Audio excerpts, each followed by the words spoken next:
And we're streaming. Woo! Hey. Oh man, the weekly poll returns. Yeah, 2/3 of the weekly poll. Ho! 2/3. Yeah. If we were Planeteers, our Captain Planet would look really bad. Oh man. And But yeah. So, is this officially a weekly poll, or is this more like a pre-show kind of thing? this is like a pre-show kind of thing. Yeah. I mean, you Return guys, to the pre-show. you guys are curious what we do during the pre-shows, and we basically just kind of like goof off and screw around. So Yeah. that's basically it. But what we're doing during this pre-show is because of the fact that we're waiting on Benny at the moment. We figured if any of you guys wanted to, you guys could join us and watch X-Men the Animated Series on Hulu Plus. Oh my god. So Yes, you should always go to legitimate means to find every source of media. Never pirate it or find it from any other illicit websites. But if you're hard up and you are a terrible person, I might have just tweeted a link to an episode that we might be watching. I don't know if I can say that for certain.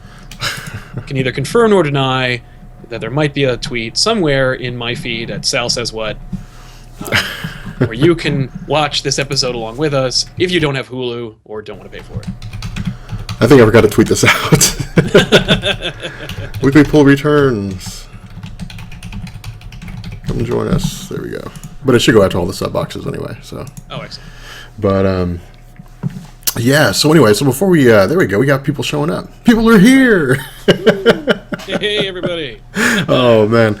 So yeah, anyway, so for those of you guys who were just joining us, as we said like 2 seconds ago, we're going through now and we're watching X-Men the Animated Series on Hulu. And the only reason for this is because Benny's tied up, he's doing some stuff at the moment, and what we're gonna do is we're basically gonna kill time. So we figured what better way to do this than to watch, X-Men the Animated Series. Just like watch an awesome TV show from the 90s. So again, if you guys want to join us, you can go to hulu.com, and you need Hulu Plus to do it, but you can watch X-Men the Animated Series along with us. So what we're going to do here is, because there are no ads in the X-Men the Animated Series episodes, which are cool with me.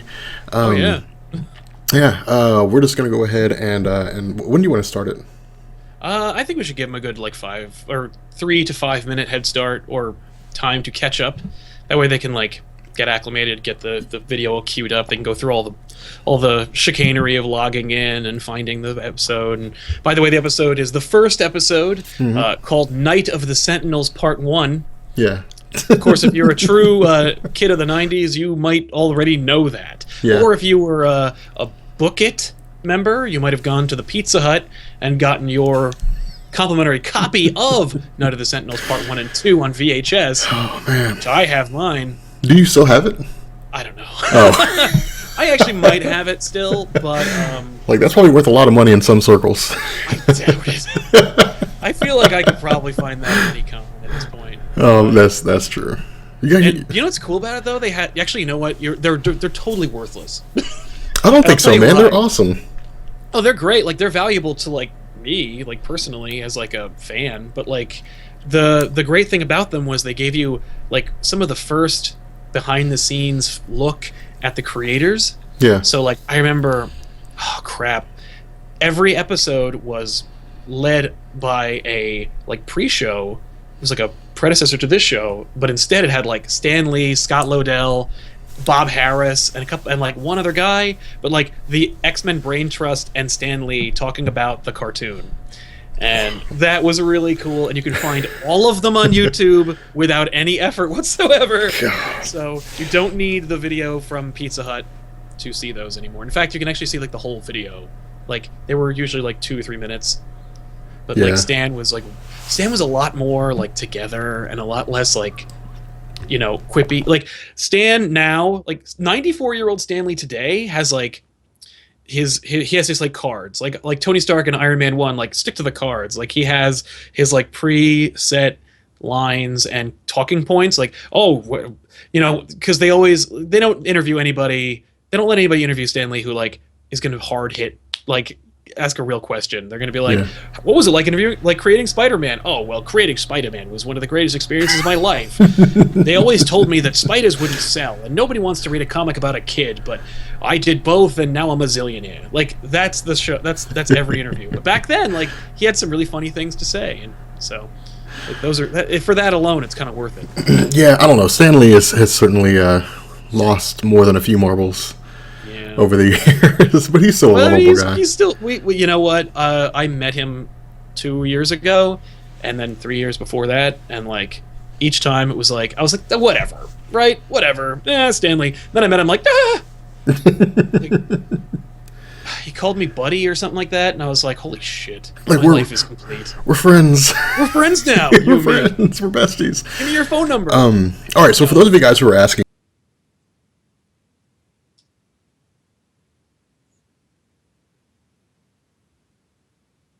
Oh yeah.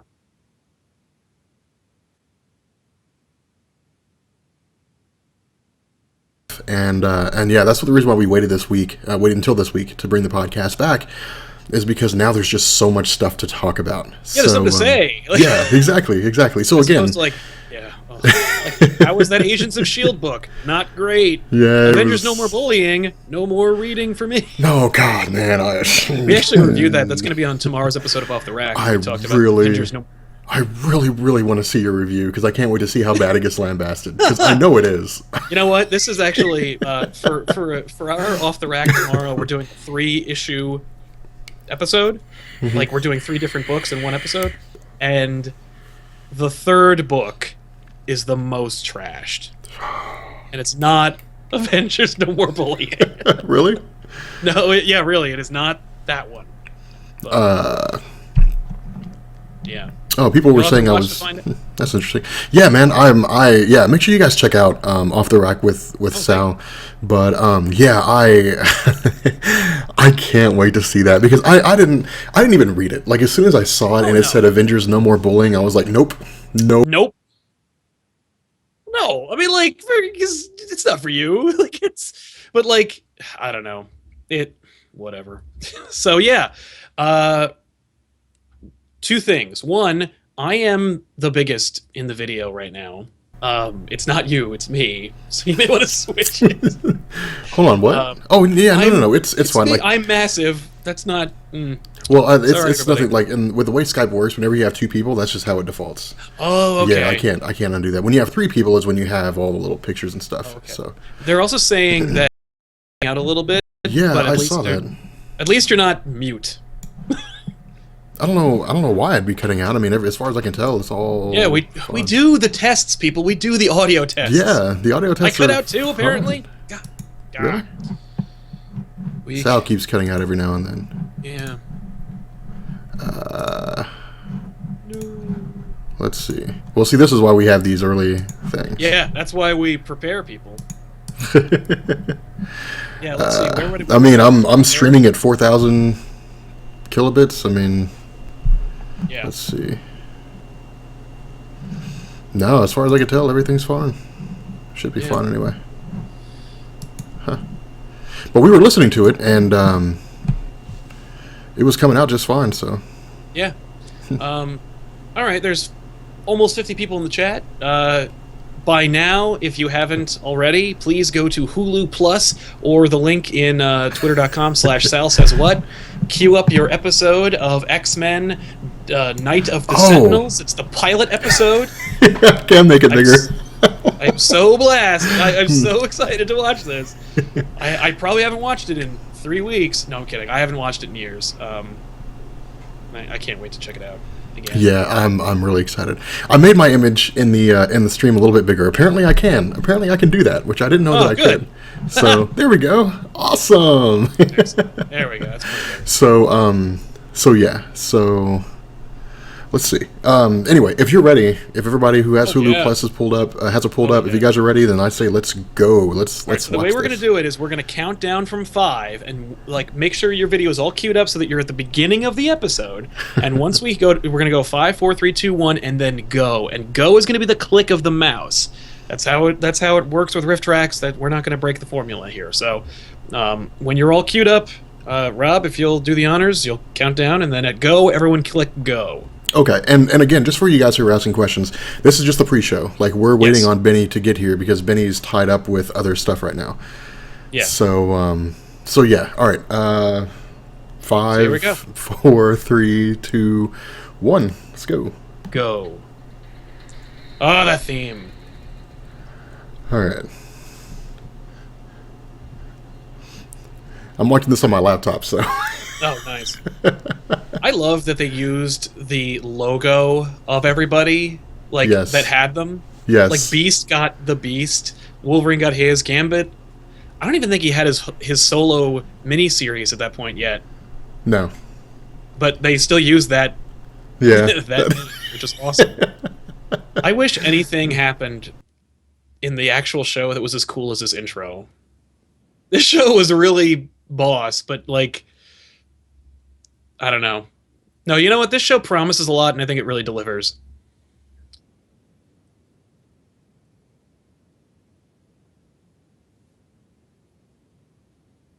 Yeah.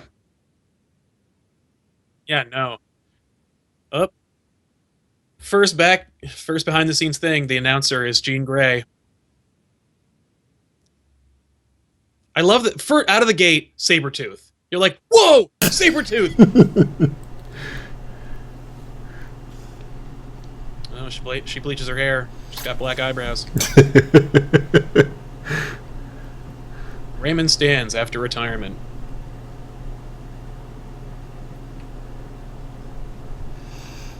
Daniel says they can't hear me.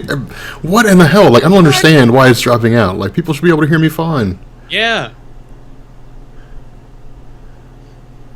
Yes, they would never understand, but I totally get it.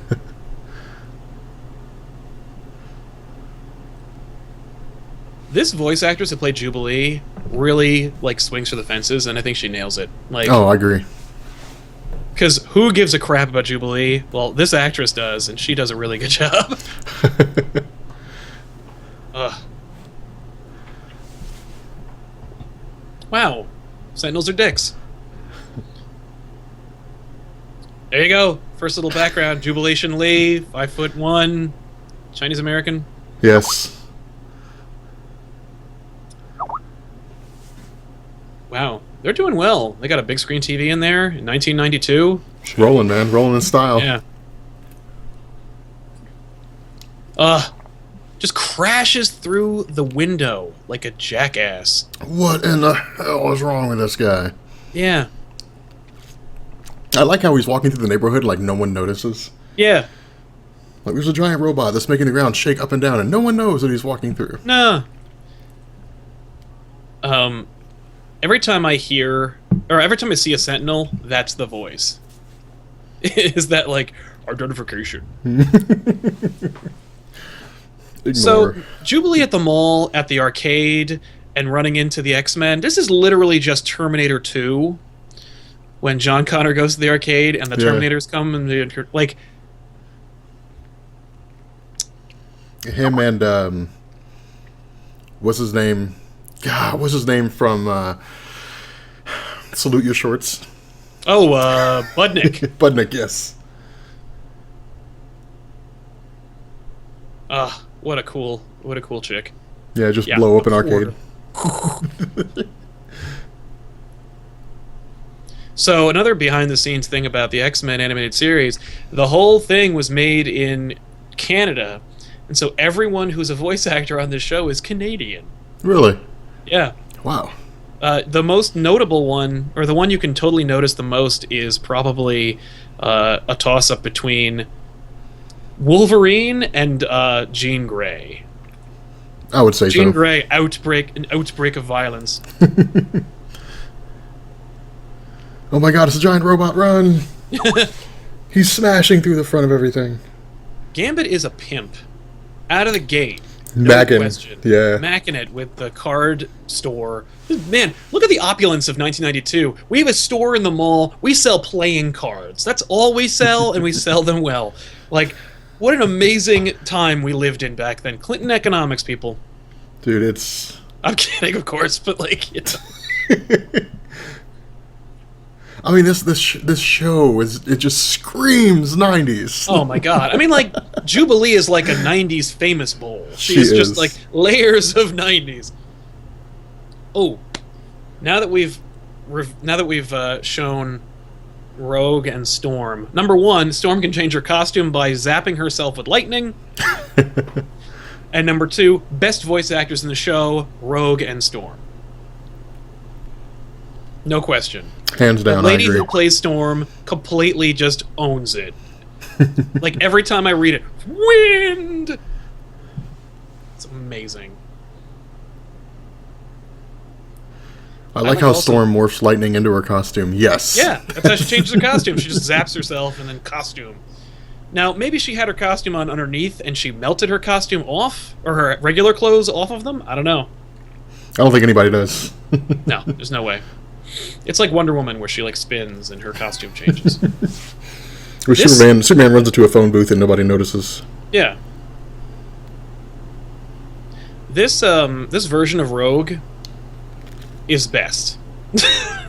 I think. The Superman, like invulnerable, can fly, super strength. You mean Miss Marvel? Yeah. Yeah, but with a southern attitude and the pathos of like a Mary Shelley character.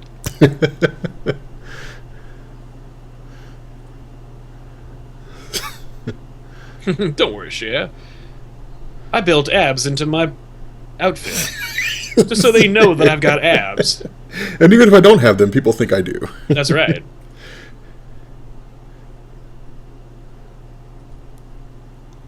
Your insurance can handle it. Yeah, you're 14, but I'll flirt with you anyway. I Whatever. mean, you know. I think that like this was for many girls in this. Like I know for my sister and possibly for Tiffany, this was like the show that kind of like made girls go like, "Oh, I think I like guys."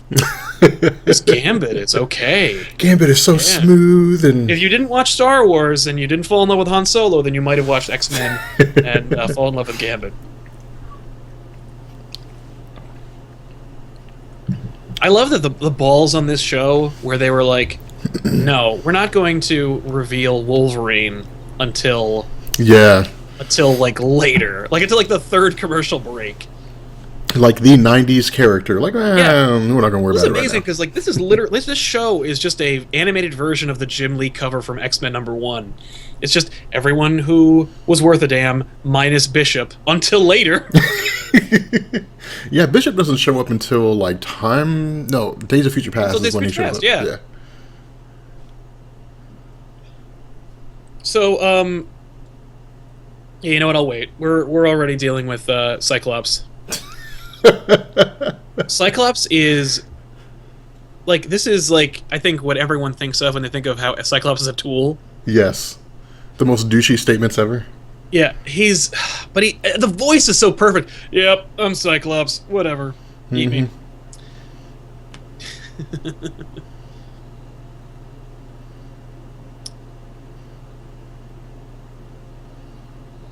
And like he's not even that like his powers aren't even that great. He can only walk around with Ruby Quartz glasses and he can shoot lasers out of his eyes. Not even lasers, they're concussive blasts. Concussive blasts. They can slice mountains in half. Them. Yeah. Yeah. Yeah, be quiet, computer. You inanimate object. Shut up.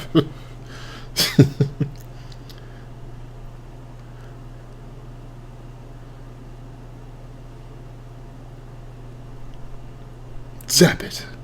Because that's how powers work. Yeah, you just tell them. It's like Spider-Man in Spider-Man 1 when he's like, "Go web!" Yeah. Is that what we're going to do here? By the way, really quick aside about Spider-Man 1, when Spider-Man is doing those web scenes, when he's trying to like get his webs to go, every reference he makes is a DC reference. What? The hell? Yep. Really? He says up and away and Shazam. I'm like, oh. Yeah. Okay, so Morph. Everyone's favorite X-Men is in this show. You've got Wolverine, Gambit, Storm, Rogue, Jubilee, and Morph. As far as I know, Morph was made for this TV show. Correct me if I'm wrong, but this is the first appearance of Morph. Now later, wait a minute. I love that when Morph changes into a person he's never met, because he's changed into her, he gets her vocal cords too. Yeah, I don't. You know. Weird. Oh, Domino, Cannonball. You get a couple of cameos right there. Magneto, whoa. Shit. But yeah, like later on they had Morph in the comics, but like I think the next time I saw Morph was like in Exiles, which was weird. I mean, people read Exiles? I liked Exiles. It was Quantum Leap or Sliders with the Marvel Universe. This is everybody in this show is the definitive voice for that character. I loved the voice for Professor X. Yes, every time I think about Professor X, I think of him. X-Man. Yes. And my crazy eyebrows. Dude, he had the most sinister looking eyebrows. The one where they're like, because if you remember in the comics, before right before Onslaught, maybe it was during Onslaught, there was a point where you see exactly what you see in the TV show, where there's this like sinister version of himself that's like all like kind of like a spirit or something like that, disembodied, and he's like tricking people and so on. Like that's how it plays out, I think, in the Onslaught series, and like that was like he was like the most sinister looking person I've ever seen. Like he was just mad. Oh, there we go, Wolverine. Now, when we're talking about voices, this is it. Gene! There's a guy who plays Wolverine that they've used for like Wolverine versus Hulk and like Wolverine and the X-Men. Mm-hmm. Great voice work by whoever the hell does that. This guy is Wolverine. Yes, he Not is. only is he Canadian, but he also totally swings for the fences in every delivery he does. Like, he's gruff, he's pissed off, he's depressed. He'll also have anguish. Yeah, when you were Gene! Mm-hmm. He's got pathos and sorrow. He's got pathos and sorrow. He is the Hamlet of the X-Men cartoon. This one's for you, Morph. This one's for you. No, let's not get ahead of ourselves. Actually, I don't even think we're going to get there. I think that's in part 2. But yeah, this one's for you, Morph. Well, you know what? If Minnie can't make it, I say we just watch X-Men, the animated series episodes. I think people in the chat are digging it, so. Yeah. Let me know if you guys are digging X-Men, the animated series. So Beast. Oh, man. Really quick. Beast, number 1, perfect. Number 2, appears in the X-Men live-action movie. Yeah, played by Kelsey Grammer, and he looks goofy. No. I mean, like, no, that guy who plays Beast's voice in this cartoon has a cameo in the X-Men live-action TV show, or live-action movie. He plays the trucker who takes Rogue to Canada. Oh, I didn't know that. He's the guy who's like, this is Flossom City. Like, that's original Beast. Oh, I didn't know that. Yeah, it's really... He doesn't sound like Beast at all. He's just playing somebody else, so like the actor's actually trying to like not sound like Beast. Yeah. But it's great. I blow stuff up because I suck. Yeah, this is all I'll do until I'm turned into a vampire.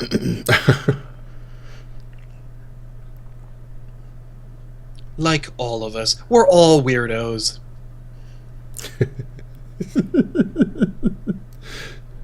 I like that all their communicators, like that they worked in the like Star Trek TNG communicator into their X-Men emblems. Like you press the X and it's like a communicator for everybody else. It like justifies why there's so many effing X's all over their bodies. Yeah. Ugh. They wound up like changing Storm's voice later on in the series, and it never really.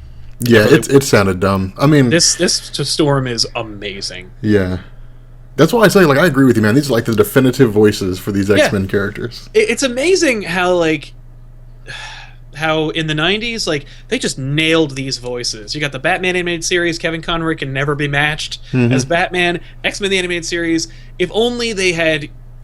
These guys probably sound nothing like this anymore, but damn, wouldn't it be great to get some X-Men direct-to-DVD animated movies. Not necessarily set in this universe, but just played by these people. Oh, there's Benny. Booyah! Who missed Booyah! What's we're actually watching X-Men the animated series right now. We were just waiting for you. Yeah. I'm here. Jeff Dillow is wrong. Halle Berry is not the best voice for Storm. No, Halle no. Berry is the best for burying that character. I'm sorry, guys. I was watching the live stream. I was watching what you guys are doing, and I was just kind of like, wow, they're boring. I got to go save them. Well, you're gonna have to wait because we're watching this TV show. Yeah, we're watching X-Men. We got You 10 wanna minutes left. Pull up a share. That Sentinel just blends right into the surrounding area. Mm-hmm. That Sentinel's a master of disguise. He's just right there. Yeah. I love your new hairstyle, by the way, Benny. Looks amazing. Oh, well, with the trendy style now? Where you Yeah. I'm waiting for you to show up on there with a faux hawk one day. I can do it. I can do it. Right now, I didn't put anything in it. I mean, I can do this right now. I The can faux be like, hawks will get you immediately banned from the how about podcast. this? Oh my god. Hey, guys, Wow. I feel emo. I'm so Yeah, misunderstood. Then he's got his black costume on. He's ready to No, I got a dance. Star Wars vintage shirt. Everybody's excited to see Benny. Yeah. Will I have a cameo in your Spider-Man film? Well, it depends on what kind of movie you're making. Like, what's it about? Yeah. Did you ever buy action figures, either of you guys? Oh, yeah. I still I- do. Yeah, Benny still does. I bought the hell out of action figures, and I loved Marvel and Toy Biz's whole like obsession with getting like even the most obscure characters like Husk and like you got so many great X-Men action figures, and so many of them were inspired by the show. We had to wait until it was almost totally unacceptable for me to buy action figures anymore to get a Sentinel, and the Sentinel was like if the X-Men figures were this big, the Sentinel was like this big, and I'm like, no, that's not gonna work for me. I need a Sentinel that's like this big. You know what though? It's funny because there was a period like where I'd say like in the 2000s, like when the first 2000s were like before like there was an era where like if you were older than 16, you were buying toys, you were wrong. Oh yeah. And it was like around 2005 where it was like, okay, if you're 30 plus and buying toys, now you're just an awesome man child. Yeah, yeah. Well, it There used was to be a like conversion that happened. I think it was like the prevalence or the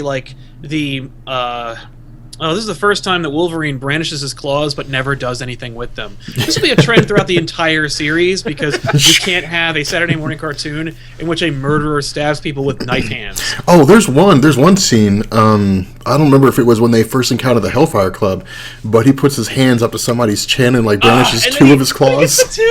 And he's like, sometimes the claws slip. Sometimes they slip. God. Yeah, so I need to man. keep all the lines from this show that was on 23 years ago in my head and just no, I don't need math or like the names or birthdays of my friends and family. Just lines from the X-Men animated series. That'll stay in my head forever. I think I might do that. I think I might get like a canvas painting done, and it'll just have like Wolverine and like two of his claws, and that it'll just say like sometimes the claws slip. Sometimes the claws slip. Are you gonna make a meme? Just Yeah. raw with the two claws. Sometimes they're close. Sometimes they slip. Oh, and I just realized, Rob, congratulations on your haircut too. I think that looks better than Fro in it. Oh, I know it looks better. I appreciate it, man. Well, I'm sorry, dude. My bad. Oh man. He slices salami with his claws. There's a scene where he does. It's so gross. I think it's awesome. He stabs people with those. Well, I'm sure he Stabs someone in the cleans head them. and makes a sandwich. I have never seen anybody. I've never seen him go like, "Oh, I've got to really clean these." These were against someone's body. I want to Now I'm going see. to cut a cantaloupe and eat it. We need to do that. Like, we need to make a sketch that's like behind the scenes of X-Men, the animated series. So like Wolverine's getting ready to go cut salami, and Xavier's like, "Wolverine, don't you dare!" And he's like, Yeah. "What?" And he's like, "Go clean your claws." No. If Your he claws makes it first. better, is he delivers a sandwich to Professor Xavier, and he takes it and he's like, "How did you cut this?" Yes. Oh man.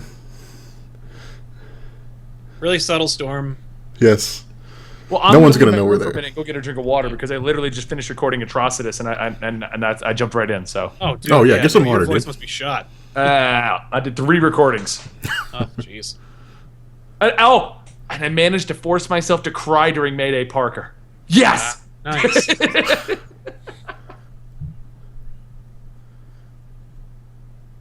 So it's never been established that the X-Men have guns.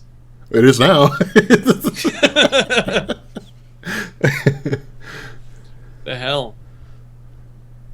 See, I never understood why humans were like, you know what? Let's just go piss off the X-Men. It's like, why? It's like, well, because they're people with like demigod abilities. Yeah. I guess let's just make them mad and see what happens. Right. I see a big fat hornet's nest. I'm gonna poke the hell out of it. Yeah, we've got a guy that can't Shot. die with metal Yeah. claws. Let's just go fuck with him. Keys. You're not buying anybody anything, Wolverine. We all know it. The nose. I hate it when he says that. Yeah. No, he says ozone. He's talking about how like. Oh, see, I thought he said the nose. Oh. No. I don't know. I was predicting that phrase before he said it. Yeah. Well, as the mist rises. God. A minor poet from. God damn it. God, man. So, wait, some of real these quick. phrases we are doing a just weekly so. poll, or are you yes. guys watching X-Men and I interrupted? We're getting ready to do the weekly poll in We're a killing second. time for the weekly polls. Yeah. by Oh, watching this okay. awesome But show. we can't start the episode and then quit. Like we got to finish it. So you're gonna do the return is just gonna be 40 minutes of you guys watching X-Men? Well, it's So been it's like 23? like 20 minutes of it. This is the pre-show now? This is what we're gonna do every pre-show? That we should do this every pre-show. We should watch an episode of X-Men the Animated Series. We could. I would also submit we could watch the awful Fantastic Four cartoon. No, We I'm could not watch watching that scene where Johnny Storm sings a song. Oh, let's just jump back to the 1960s and watch Super Friends. No, we're not watching Super. Oh, Hey, it's damn over. it! That's the end of the episode. That's it, everybody. That's the thing, man. Like X-Men the Animated Series, like the episodes just end. Yeah, what the hell, man? My tape did not end here. I'll tell you that. Yeah, They it reach for didn't. a door and they end the episode. F that. Done That and is done. burying the lead, man. It's like they Man. were like, you know what? It's 23 minutes. Let's just end it. Fuck it. Yeah. Later on, by the way, the end scene, like they didn't just rehash the opening, like credits. They had those awesome CG, like 3-dimensional dummies of all the characters, and they spun around and their stats came up. That was awesome. So there you go, God, everybody. man, that's one X-Men, of the things the that I animated do. series. We should just grab Marvel cartoons like the Spider-Man cartoon. I don't know about you guys, but I was just literally watching Hulk and the Agents of Smash yesterday. It's on Netflix finally. That show looks like effing garbage. It is, but it was cool. Hulk What Smash. is it? Yeah, no, Hulk I've smashes only seen- everything he okay. appears in. I've seen the first episode. First off, it's super intelligent Hulk. So it's like, Yeah. and he's teamed up with Rick Jones, who's played by Seth Green, which is funny. That is funny. And Seth Green wants to go ahead and what's it called? He wants to like put him on the news and like show that he's actually a hero. And then Scar comes through a portal from the Annihilus, Oh. and he attacks him. They don't know who Scar is, and then Red Hulk shows up. He's like, "What's up, buddy? I tried to capture you. I now I'm and like they all show up. They all start Hulk smashing everything and fighting against Scar. And then like they all have to go to the Annihilus world, and that's where it's left off. I didn't go any farther. Hulk and Agents of Smash. I've never seen that. What does Smash stand for? Probably something involving Smash. Probably stupid and Let's watch it. no. Okay, you know what? No, I'm not what. I mean, you know what? I would watch one episode of Agents of Smash if we were watching it like this and making fun of it. Yeah. Similarly, we could also watch the Spider-Man cartoon, but I get to pick the episode and not the. I'm talking about the '90s Spider-Man cartoon. Oh God. And you know what? I would pick an episode where he had the black costume, and only because, like, the guy who played the voice for the for Spider-Man in the '90s Spider-Man cartoon, he blew out his voice clearly when he was losing his mind, like, because back in the day, Spider-Man's symbiote just made him tired, but it didn't like amplify his aggression or make him crazy or anything. That was like a retcon that they established in the Spider-Man '90s cartoon show. Yeah. And in that cartoon, like, he's hunting down the Shocker, who's played hilariously by Winnie the Pooh. Like, Jim Cummings plays the voice of Shocker, and it's like unmistakably weird. And Okay. but Spider-Man's hunting him down. Like, he's just trying to catch him. Like, Shocker was just being a bad guy. And Spider-Man just screams like a lunatic, where he's like, "Get back here, Shocker! I'll hunt you to the ends of the earth!" I'm like, it's the Shocker! What are you doing?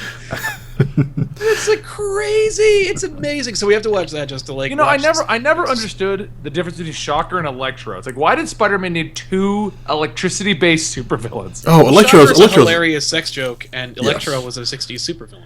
Yes, and Electro is a lot more powerful. Electro actually has like electricity power. Shocker just shoots dumb vibration blasts out of gauntlets he wears. That's literally it. That's why Shocker is a joke. But he's also great in Superior Foes of Spider-Man. He's not powerful or interesting, but he's like, no, he's not powerful or cool, but he's interesting and funny in Superior Foes of Spider-Man. Kind of, sort of, depending on how you look at it. Yeah. I mean, like, I'm gonna okay. I want to poll your audience before we start this, Rob, because your audience is the greatest audience for this. Okay. Because I just did Atrocitus. It's gonna come out to be like 3.5 minutes. It's super short because his actual history is like it's like your situation with the Christmas episode. Yeah. It's like 2 pages, and that's the extent of it. And it's like I stretched it out as far as I can go, guys. His origin. Yeah. Everyone dies. He gets angry. Red ring. What? Oh, spoilers. So, my opinion, because your audience is the one who enjoys the longer episodes, more involved episodes. How short is do you guys rather an episode that hits the points, tells you the history, goes into it, but it's only 3 to 4 minutes long, or do you want bullshit explanation thrown in there just for the sake of it? Like they were located on Yasmalt. Now Yasmalt is the 3rd planet to the right of the sector.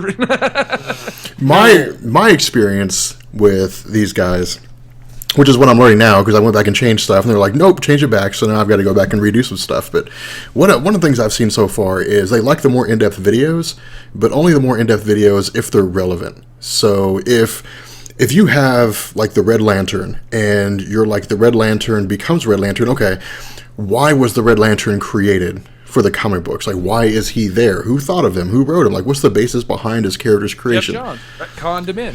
Yeah, that's why people like him. Like, why did Jeff Johns, like, retcon him in? Like, that's the kind of thing they enjoy. If you're just like, hey, here's a Green Lantern, and his lantern here's a Red Lantern, and his lantern is red, yeah, that's pointless. And they're going to be like, all right, whatever. And they're going to ignore that. So that's been my experience. Your audience says, no, Rob, you're wrong. Your audience says they want bullshit explanations all day. What? No, that's one guy. Yeah. No, that's a lot of FDC. What? They want bullshit explanations all day? A lot of them are saying that? Yeah. Well, they're saying they bullshit just gives more detail. I mean, I don't... My God, you guys are killing me. The problem I ran into with Atrocitus is he got retconned in as the reason why Abin Sur, the original Green Lantern holder, held the Green Ring and then passed it on to Hal Jordan. So he pretty much got retconned. He's one of those characters that got retconned into the history of Green Lanterns, but through the actions of cameos. Yeah. Like Atrocitus was there, and then he was there, and then he was there. He's the definition of a retcon. Like, yeah. That is... But by the way, I have. Oh, go ahead, Rob. No, go ahead, man. It's fun. I was gonna say, like, the definition of retconning, like, or rather, the idea of a really cool retcon for me. I think we talked about this off camera. Was like what they should do in the Ant-Man movie, where they should set the Ant-Man movie during all of the Marvel movies. That would be cool. So, like, Scott Lang is Ant-Man in the Battle of New York. And he's, like, also fighting Chitauri, but you don't see it because he's tiny. Like, he's there when, Ironmonger, like, blows up Stark Industries. He's like, just doing something else, going, like, other stuff going on. So you could actually establish, like, he's been an Avenger for as long as Iron Man, but, like, maybe, like, Stark finds out about him, like, way early on. And he's like, you can be, like, my eyes on the ground. And so, like, in Avengers 3, when he shows up, people are like, who's this guy? And Stark's like, oh, he's been Avenger longer than you guys. That'd be cool. I'm going to put this challenge up for you before you jump into that real quick. One of your fans has submitted a challenge to you. Okay. To give him a 5-hour video explaining Aunt May. That's no way. No way. A 5-hour video explaining. If you Aunt could do May. it, I'm gonna back this up, Rob. If you can make a 5-hour Aunt May video, I will give you $1,000. I can do it. Are you serious? I can do a 5-hour video on Aunt May. I feel like I've done that already. It needs to be 5 hours though. Like if it's 4 hours and 59 minutes and 59 seconds, you didn't do it. Can the conversation organically move between characters? Like if I start with Aunt May, but I organically move the conversation for 5 hours and return to Aunt May, do I win the challenge? No, has to be 5 hours of Aunt May. that doesn't. There's not enough. Like you could say that Aunt May, like you could talk about Aunt May and like her impact on the characters and the universe. They're increasing your challenge. They're saying 10. Yeah, She's I worth saw 10 that. hours. I saw 10 hours. Well, No now it's way. well, then I'll. How about Infinity? Like, just it's exactly as feasible. I'm telling you, if you did 5 hours, what it would be was in issue 446 of Amazing Spider-Man, Aunt May had a cameo panel of appearance where she showed up and gave a pie to Peter Parker. Then in the following issue, he ate the pie. That's Dude, just reading all the Spider-Man comics. Yeah, it would drive me nuts. So, like, there's no feasible way. I mean, I guess you could, but it'd be the most. Dude, people would. Dude, that video would be awful. Like, people wouldn't even watch it. 5 hours talking about, like, imagine that Marvel Explained Aunt May. 5 hours and like 3 minutes. God in heaven. Do it. Okay, so all right. So anyway, so on today's topics for the podcast, we are talking about Agent Carter. You gotta intro us. What? Oh yeah. Oh yeah. You got to do the intro. All right.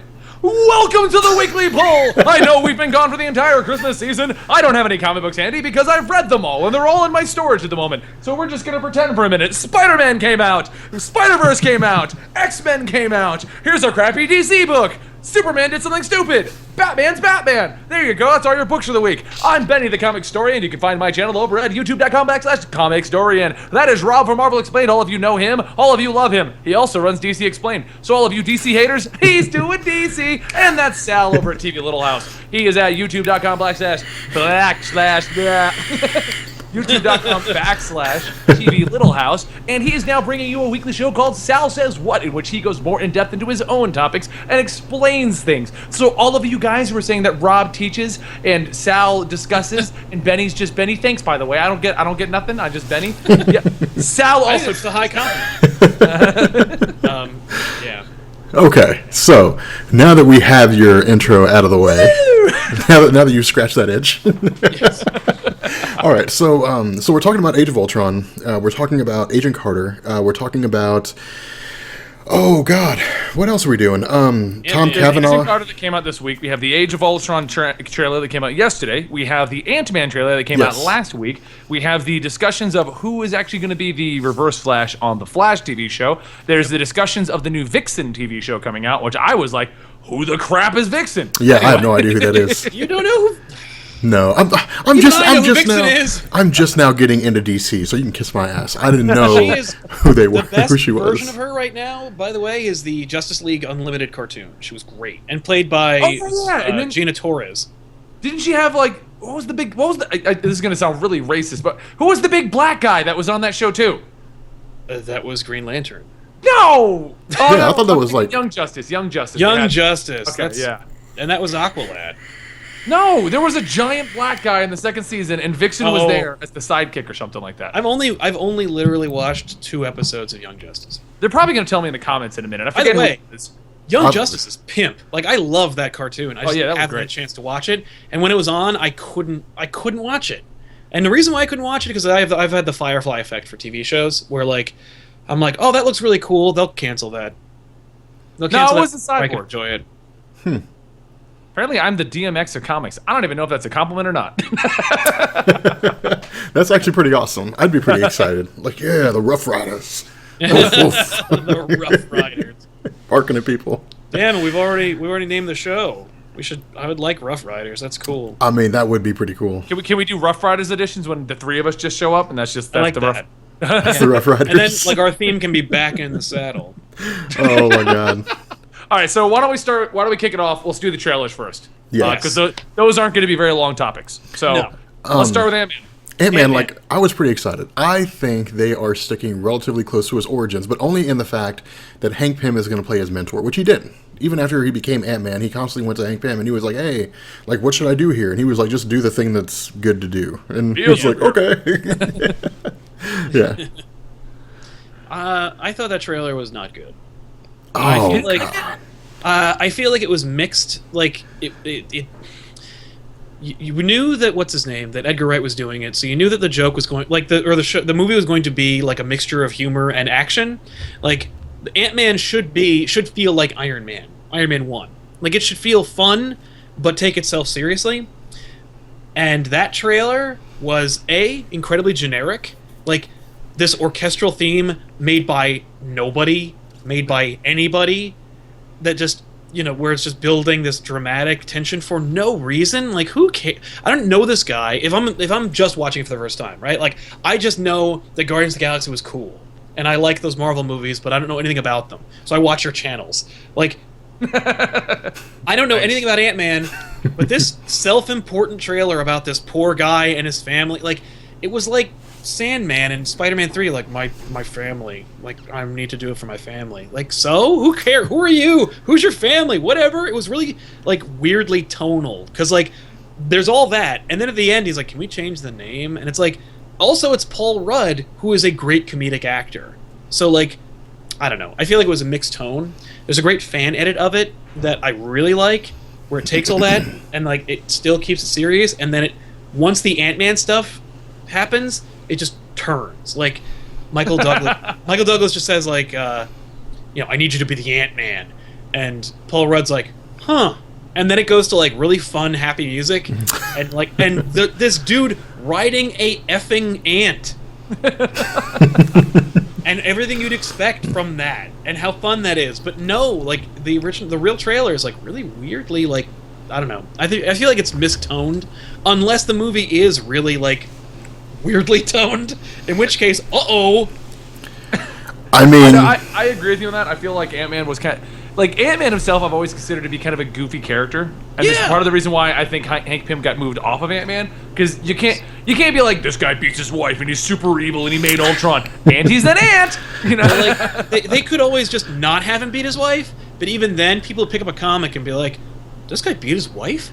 I'm gonna laugh so hard if in the Ant-Man movie, like, they're introducing Paul Rudd to Hank Pym. They're like, this is Hank Pym, by the way. He invented the whole thing. He's going to teach you. By the way, he beat his wife that one time. And he hit his wife. Dude, he slapped his wife. Like, he got angry at her and slapped her once. No, I know, yeah, but what if that's why she's dead?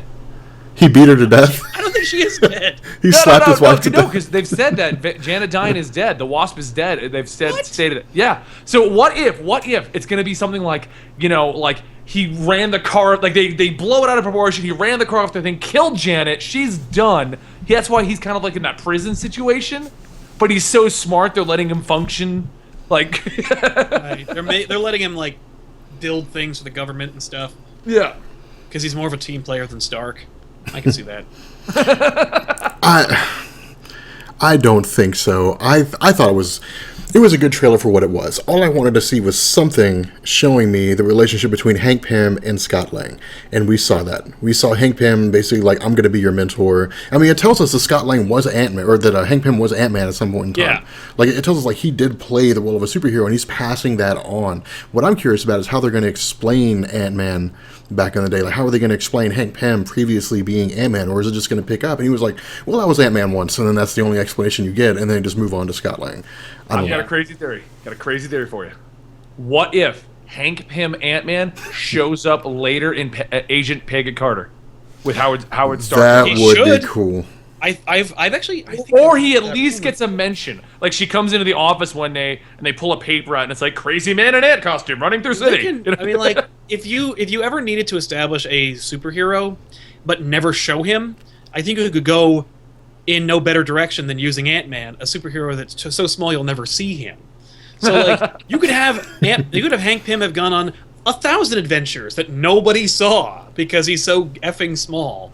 But I think they are going to do that. I think that the idea is that, like, they did cast, like, a young version of Hank Pym. I think I've heard that somewhere, but, like, I don't know. But it'd be cool if they did that. At this point, I mean, like, because I don't know if you guys watched the first episode, and we're going to discuss it, but we'll get to more to it in depth in a minute.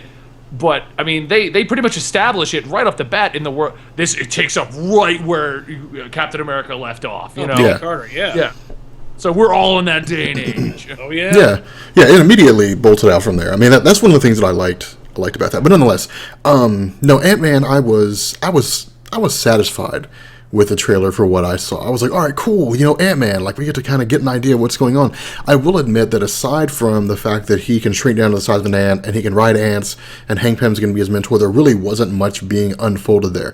And at this point, like I think it's too early to say like the movie's going to be bad or the movie's going to be good. It's really hard to know because we got a 1.5-minute long little teaser trailer piece that, told us a little bit of stuff. But I think that given the trend of Marvel movies, with the exception of Iron Man 3, I don't think this is going to be bad. I think it's going to be good. It's going to be enjoyable. I hope it's good. I've been waiting for...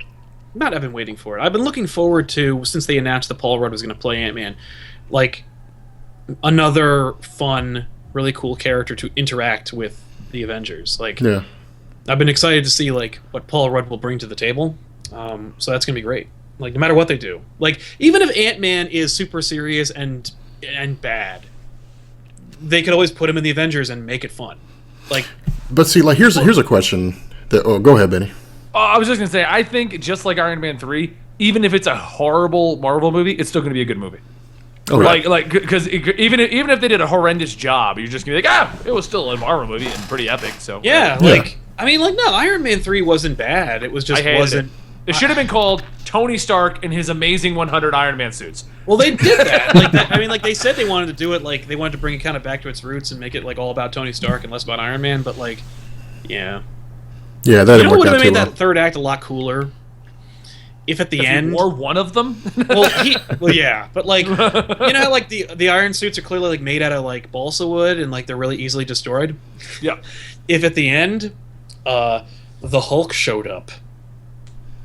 Well, that would have been pretty freaking cool. Since the Hulk isn't getting a movie for the next 20 years, he might as well be in some of these freaking things. I don't understand why that is. Why are we just not giving him a movie? Why is the only thing the Hulk gets is the Hulk and the Agents of Smash?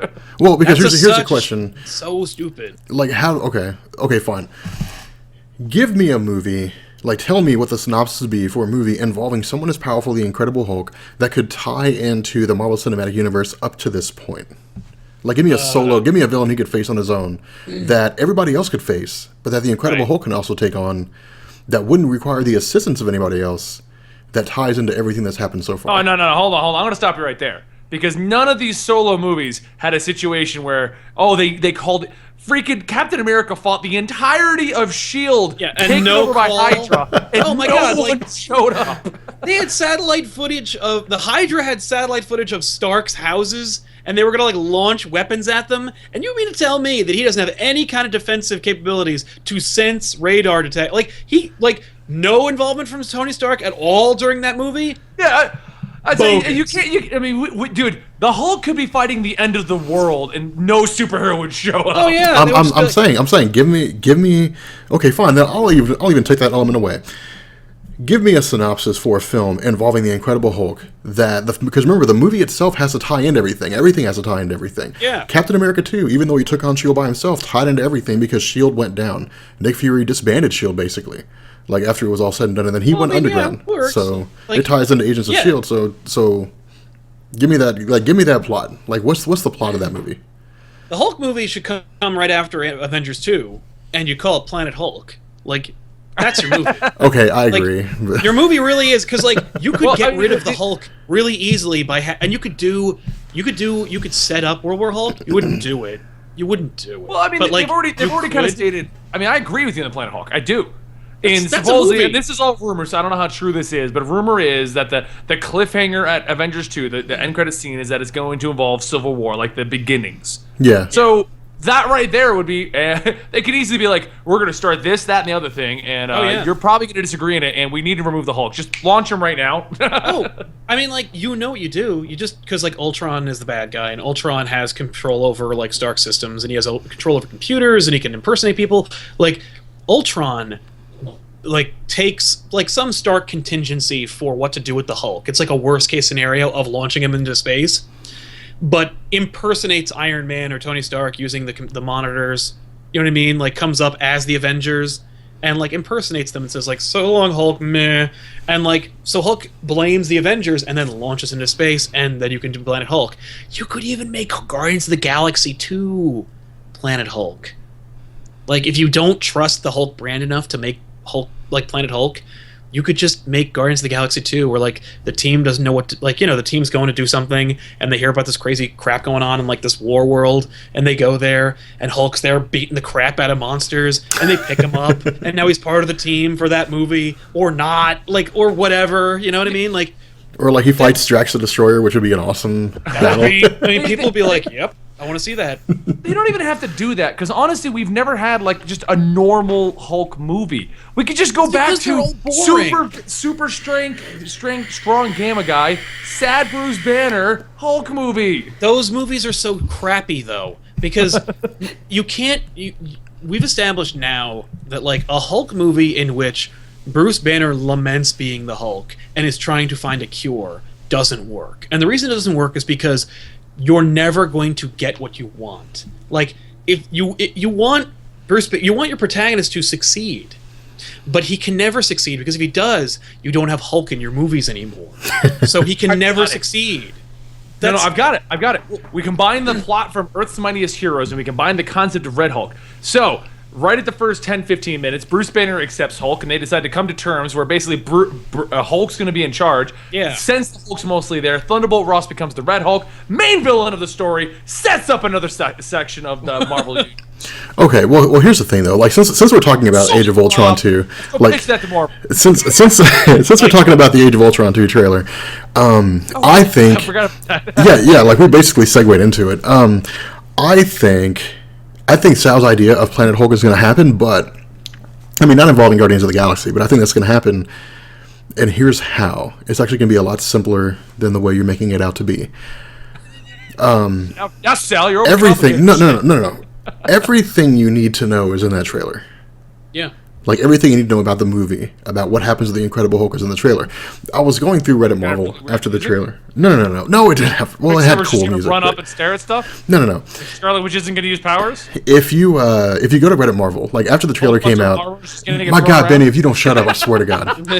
I was going through Reddit Marvel. You got me off my train of thought, and and I was looking at what people were speculating about, because people were speculating about all the different kinds of stuff. And somebody was like, "If you look, the Incredible Hulk has red eyes," and people's initial reaction was to say, maybe the Scarlet Witch is using her powers to manipulate the Incredible Hulk.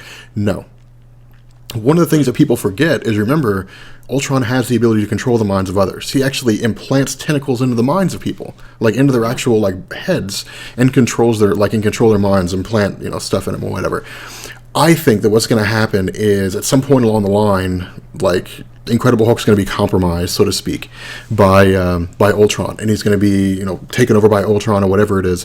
But he's going to end up fighting the Avengers, which is going to result in Tony Stark using Hulkbuster armor. Now, the whole thing is going to be a conflict between the two of them. The conflict's going to come to an end. I don't know which one will win. It'll probably be Tony Stark. But what's going to happen is, at the end of that conflict, they're going to say, this shows us the inherent weakness of the Incredible Hulk, that he can be controlled and manipulated by people. We can't have him here. And then they're going to kick him out, and they're going to send him to Planet Hulk. I think that's how that's going to happen. I think that's how it's going to play. At least it makes sense to me. I think you're almost there. I think that at least Scarlet Witch will do it, just to establish that she's like, because she's got like magic powers. I think you're right. I think they're going to find a reason to remove the Hulk, because the problem with the Hulk has always been an inherent problem with the Hulk. He's too strong. It's too powerful. And as we saw, I mean, just look at what happened in the first Avengers. He tore through everything, and when he finally went face to face with Loki, he was just like, "Ba-boom, ba-boom, ba-boom." Well, the other thing is, this is I was more of into like that. this is more of a movie thing, but like, he's too effing expensive. Yeah. Like, Yeah. Stark is all like, or Well, I Iron don't Man's know. all I saw a thing where CG. they're not making him. They're not giving him a Hulk penis. So Oh my God. it's not rendered. It's a flat surface. Good.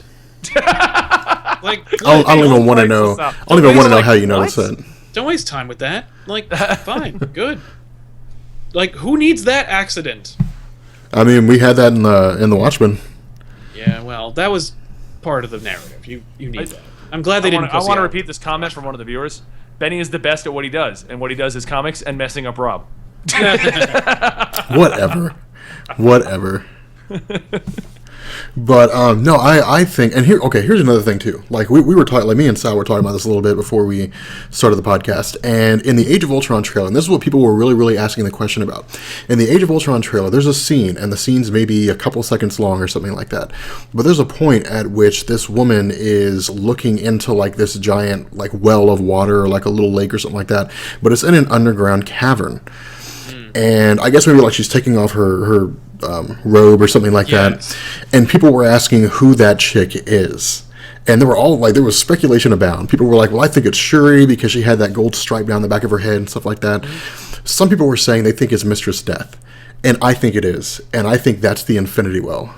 I'm hoping, like fingers crossed, I'm hoping that's like some scene, because I think Thanos is supposed to be in that movie at some point in time. He'll show up. Yeah, Yeah, like in he won't some be there, capacity, but he'll be there. like in the movie. Yeah, and I'm hoping that's some scene like where they just kind of deviate off of the actual movie, and they're just like, oh, by the way, Thanos is still doing stuff, and it involves Mistress Death, who is real, and the Infinity Well, where he learns about stuff, and then, so you guys are going to be in a world of shit. Really cool. By the way, if you weren't aware, Thanos is still out there doing stuff. Yeah, he's still there doing forget. stuff. He's still killing people.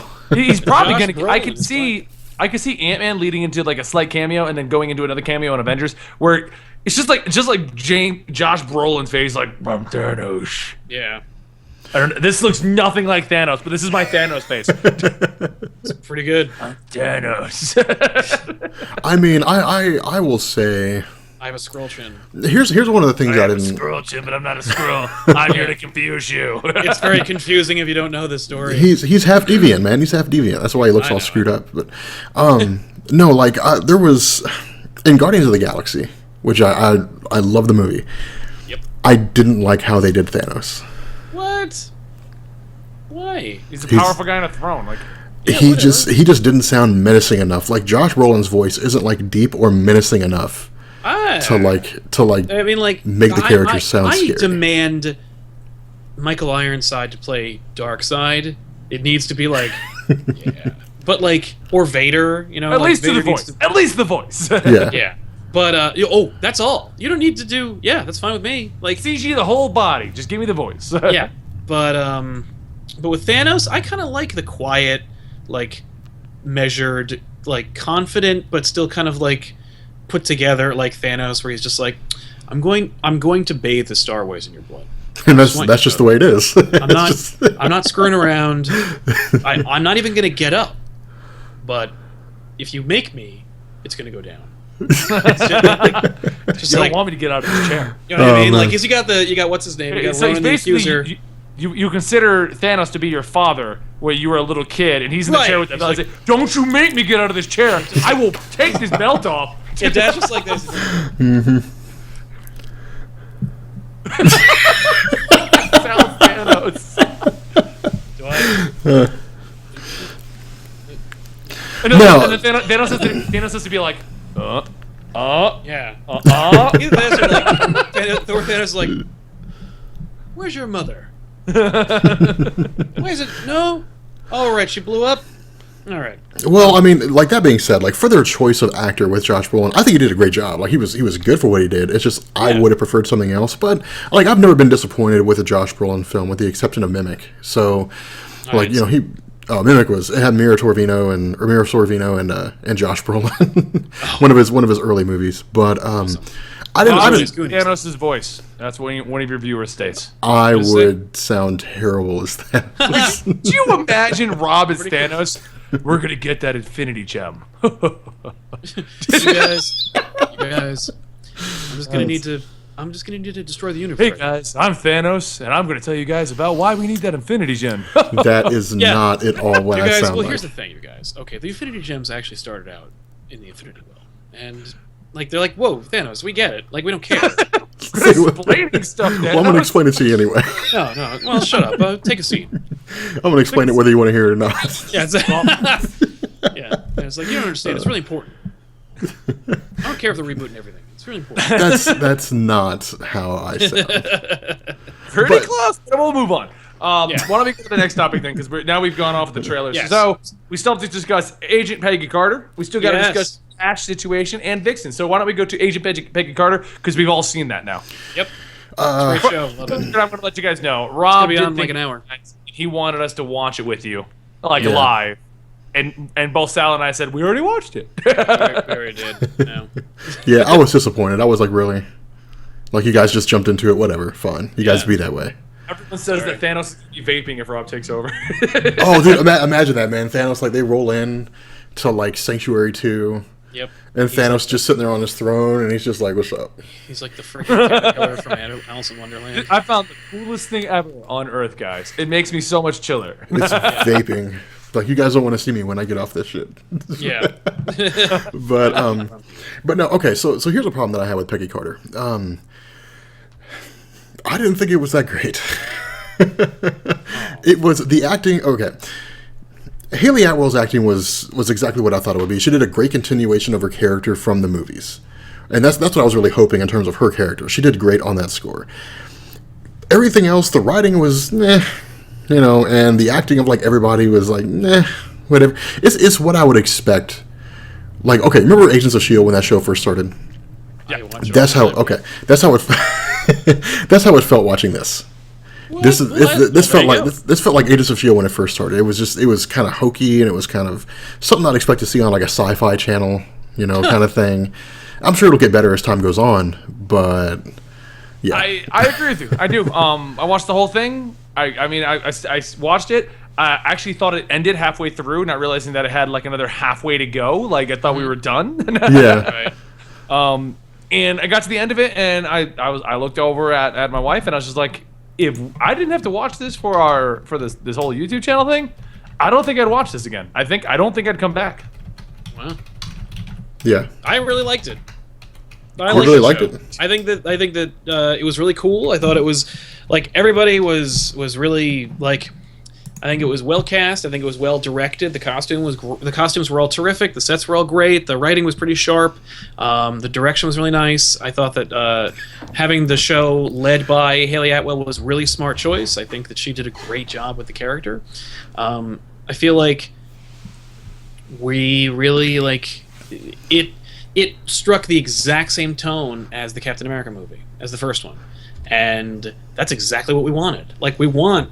Because like the Captain America movie, First Avenger, Captain America was a really fun movie, and it was like the guy who directed it, whose name escapes me at the moment. It was like he came back to do the show, and I really enjoyed it. I thought it was like fun, and everybody was very clever, but not like annoying Joss Whedon clever, where everyone is Sky. And they're members of like the Scooby-Doo gang from friggin' Buffy, but like I feel like in this one What's wrong everyone's with just that? like, You got a problem with the Scooby-Doo gang? I don't really like that show. So yeah. Sue me. But like yeah, but I thought it was a good show. And I'm excited to see the next episode. It's on like the next half hour, so I'm gonna go Yeah, watch no, it. I'm gonna watch it. I am. It's just like Agents of S.H.I.E.L.D. I wasn't into it when it first launched, and as time went on, I jumped on again and I watched it. I'm gonna binge watch this and see if I can get Yeah. into it. And yeah, it hooked me. So I kind of expect that from Peggy Carter. I do like how it was tied very closely into what happened with Captain America. Yeah. Like they brought that up multiple times. We saw the scenes where like she is still dealing with that. She's still dealing with him being missing. That's what's going on Yeah. with that whole thing. So All right, I gotta say this because this was funny as hell when I saw it. I'm trying to go back in the chat and find it, but this guy Theron Smith, I think he said Thanos would say something like, "Go find me that gym. I gotta smoke my weeds." And that's what I want to see. I want to see an episode. Like I want to see a scene, a baked ass Thanos. I want to see a point where like the Guardians of the Galaxy show up, and like Peter Quill's the only one that recognizes it for what it is. Right. It's like, hey, this guy's getting high. This guy's getting so high. Like I just want to see him. he's Right, on a so, like- bong or something like Got that. a Like bong, Thanos dude. just I just want to He's see getting high. that. Drax is going on, like, guys? he's on the exact same level as us. I want to see that. I want hold on, I to need see. one more hit before I kill all of you. I want to see a scene where like even like Nebula does. Like Nebula shows up, and like she walks in there, and she's like, Thanos, what are you doing? And he was like I found some shit on the planet Earth. Like No. What It's he has just to be really like good. is he has to hit it me like, don't worry, it's medical. So I have a condition. or like I have a condition. like Glaucoma. that would be a glaucoma. I Thanos just has realized glaucoma. that Sal moved his desk thingy, and it looks cooler now. It's You did. Superman, Spider-Man. You did. That So looked did you, cool. Rob. Great. Now I gotta go find like new stuff to do. Yeah, man, I got pictures, Yeah. like little secrets. I used to do photography what back is in the day. Everyone changed their sets? No one told me we're changing sets. Well, I'm probably gonna move those eventually and put up like the canvas art that I sent you that I was looking at. I might get a couple of those and post those up. That's a good I idea. like the Spider-Man beanie, Sal. Put it on. This is my winter hat. I wear this in the wintertime. Do you really? Yeah. Put it on over your headphones. I'm wearing hang on. All right. So Peggy Carter. I mean, is there any much more to really discuss with Peggy Carter? Like, The problem that I have with I think ultimately with the Peggy Carter TV show is like, aside from all the acting and whatever, that's stuff they can fix over time. The problem that I had is it felt like when they launched the show, they were like, we have to establish that like Peggy Carter's her own woman and she does her own thing. We know that. We know that because we saw Captain America 1. yeah. Like she did but that fine during at the Captain same America 1. time, they're dealing with a totally different time period. Like, yes, Peggy Carter did function during World War II. Yes, she was integral in that experience. Number one, she's in America during the late 40s. Number two, it's post-war time, which means all the soldiers are back and they're ready to take their rightful place as the man and patriarch of every facet of society. So, like, she's a capable person who was needed during a very difficult period.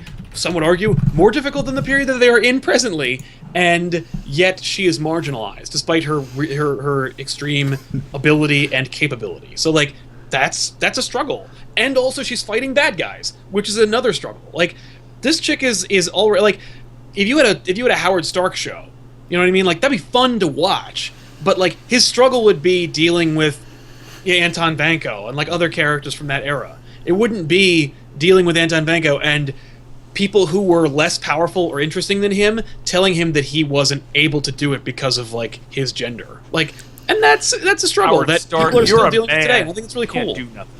But no, I'm saying like we know that she's a strong, independent woman. Like we picked up on all that Yeah. with Captain America. I, And even I have to agree with Sal though. I do, because I mean it's a period piece. Yeah, It's I mean, not later. It's a period piece. I can tell you right now, Sal, Rob. That's never going to stop. no, Every yeah, episode, if you don't like that. there's going to be one man who holds her back, and she's going to prove that she can stand up for women. You know. Okay, but that's the see, whole point of the show. Here's a problem with that: is like ultimately the value of the TV show gets lost in that message. Like, okay, we know the time period that she lived in. It's not like it's this huge blank spot in human history we just didn't know about. Like we knew what the 1950s and 1940s and 1960s were like for women and all different kinds of people. Like I don't need to have it thrown in my face every episode that she's standing up for women everywhere. We know that. We know that by virtue of the fact that she's doing a job that would largely belong to a man. Like we know that thing. So I don't need to have that told to me every day. I want to get to the interesting stories, and I don't want to see every episode like every villain she fights is a guy. And by overcoming this villain, overcoming this They're all gonna villain, be it's guys. it's feminism overcoming know. oppression. I mean, I We'll don't see. want to see that. You know, I don't know. I think it's But the problem is, Rob, is that if they don't like portray the era properly, then they're going to get flack from everyone who's like, "Well, you're not doing the 1940s properly. A woman wouldn't be able to do that without any kind of a problem." yeah. She Well, would not you know what? You can't go please everybody. through her life, like she would not have. She would have a lot of difficulty. I'm not saying it needs to be easy. I'm saying I don't want to constantly be reminded that women had it rough in the 1940s. Monster I Hunter wanna see that in 971 every says that episode. she's a strong, independent black woman. I saw that. I saw that. Oh, and apparently Garsock says you're sexist. So Yes, I saw that too. Sal, high five. We're not. High five. Yeah, there we go. Big That's how you hats do and things on the dangerous internet, suspenders. guys. Yep. I mean, I don't. That's the problem with that inherent thing. If they did that, if they said, okay, you know what, we're going to cast that aside, and we're going to strictly go on this concept that she's fighting various villains, and people would then say, well, why aren't you like highlighting, you know, are you teasing World War Hulk? That's what I was thinking as soon as he pulled it up. Someone must have said something in the comments because Sal's like, I can play that game too, Sal. Hold on, I got something over here. A strong, independent black woman. Yeah, I'm a strong independent. Rob black- can't handle a strong, independent black woman like her. See, I'm the weird one. There you go. I got Amy Kami. Oh my god. Have you not seen this, Rob? No. This is an alternate world where they're all anime superheroes, and they're all women. Oh my god. Oh, okay. That's Power Girl, by the way. Yeah, I could tell. Oh, is that who that is? I had Yeah. no idea. My god. I'm glad you told me because I never know about like the huge breasts that she has and how it's just all hanging out everywhere. You're being sexist, Rob. Being Oh, sexist. damn it. Yeah. Damn me. Anyway, Peggy Carter. There's some dissenting opinions, but overall, I think we can all agree that it's a capably well-made show, despite it hitting certain chords with us as far as taste. It has great potential to get better. I'm looking forward to seeing where it goes. I think Yeah. we can all agree on that. Yeah, Like, I am. I am definitely. Although, looking Benny, forward you're to it. bored. What? No, You said you wouldn't watch it if you didn't have to. Yeah, no, I probably wouldn't have. I probably would not watch it if I didn't have to right now. And but here's the thing: I have to. It's part of what we do. You know what I mean? You know how many comic books I read that I don't want to read that I wouldn't buy. Yeah. I think every week we get in a call and I'm like, "Did you read this one? I wasted $4.99 on this piece of garbage." Yeah. I mean, I think it's funny. Like that's one of the funny things is like we'll just get into the chat and like we'll just talk to each other over chat and it's like, did you read this story? Yep, it sucks. Yeah. and then the other two normally go and read it. Wow, you were right. That was so bad. Why did we read this? Why do we read this? It was so terrible. Now, for the record, guys, before we move on to our next topic, I just want you all to know that for the first time ever, I did not interrupt Rob. Sal interrupted Rob's train of thought. Yes, he did. Because I know the comments are going to be like, God damn it, Benny interrupting Rob. No, it was Sal. Guilty. Oh man. So anyway, I guess Flash. Flash. All right. Oh yeah, Flash. Here is the Wait, thing. are all of you guys caught up on Flash, or am I still? Yes, I am completely caught up on Flash. Okay. High five, Rob. High five. I am caught up on Flash, and I'm completely caught up on Arrow. When does the new episodes come out? Because I finished the most recent. I think it was episode 9 or something like that. Episode 8, I think, was the most recent one on Hulu. So unless they've added new ones or it's taking like a mid-season. No, it break. hasn't come back yet. It's still Okay. on mid-season break. Okay. Okay, then I'm completely caught up with both. I love both shows. Initially, like, Arrow was kind of like, nah, you know, it was like, okay, how successful could some billionaire really be, you know, at being like a vigilante, more or less, superhero, the way he first started. Yeah, that idea has never been successful. Dude, I don't know, man, They're like, trying to become a superhero. in terms of the show, like, he walked into that role in Never at spectacular all. fashion. Dude, I love the Arrow TV show. Like, it know. is a great Anyway, show. if you really want to love the Arrow, what you need to do is this, because that's not really Oliver Queen. If you want to Oh, love really? Arrow, you need to go. What you need to do is realize what CW had to do. I know what it is. wanted It's that- a friggin' they yeah. I couldn't know what get it is. that. I just don't They care. were like, who else is rich? Right. Oh. Oh, I know. They were like, okay, we can't do Batman. Let's do Green Batman. Because Green Arrow in the comics is comical. He's funny. He's not a bored. Yeah, I love. I don't think he's Kevin boring in the Smith's TV run show. on Green Arrow was really No, fun. bored. He's It a was walking a little board. He doesn't self-indulgent. bend. What? I was saying that he's not a board in the comic books. He's a walking board in the TV show. Oh yeah, he walks the same, and he's like, yeah, that is kind of a funny thing. Like it's funny to see him. He walks like Sal. Like it's funny to see Sal walk, but You're it's- Green Arrow, Sal. You're Green Arrow Sal. I'll take that. For those of you guys in the chat who've never actually met Sal or have never actually seen Sal, Sal is tall. I'm on the show every day. No, but I'm saying like they've never actually like seen you like in person standing like Sal's walk. Right. actually That's all of you. 7'1". I'm Yeah. 6'1". Never seen me in person. I'm 6'1", and I had to look up to Sal. Whoa. Yeah, I'm the Everybody shortest surprised me one. with how tall they turned out to be. I was like, "Whoa, Benny, you're actually tall! Holy crap!" Yeah, oh dude, it was hilarious. Like I met Benny in the airport, and like this great big huge guy come walking down the thing. I was like, Jesus, this guy is fucking broad as hell. What's up, Rob? Yeah. Benny's built, man. I don't know what you guys are talking about. It's a military Yes. lifestyle. But no, Anyway, I Arrow, thought yeah, Flash. yeah, I thought Arrow. There are obviously some downsides to it. There are points in which the stories are like I was like, okay, I'm really waiting for this to pick up. I really want to see something that happens. I think that once Deathstroke actually showed up to Oliver got Queen's town, it got really good. That got really, really cool. But up until that point, it was like I was waiting for the show to build. I was waiting for it to develop. You know, there were some cool moments here and there, but you know. The problem with season 1 is they were trying to reinvent Smallville. Yes. And they realized that we didn't want Smallville. We wanted Smallville in the later seasons, not the beginning, where we had an overarching bad guy and we actually fought against him, not a villain of the week. So second season really picked up with the whole Deathstroke thing, and that's where everyone started catching on. And then with the Flash thing, you're the one that read it, Rob. What's the rumor? I mean, Yeah. That read. What are you talking about? That Flash thing. Oh yeah. Okay, so Supposedly the rumor is the one of the actors revealed that he was Reverse Flash. That's all I got. Tom Cavanaugh, the guy who plays the guy that's supposedly stuck in a wheelchair, but really isn't.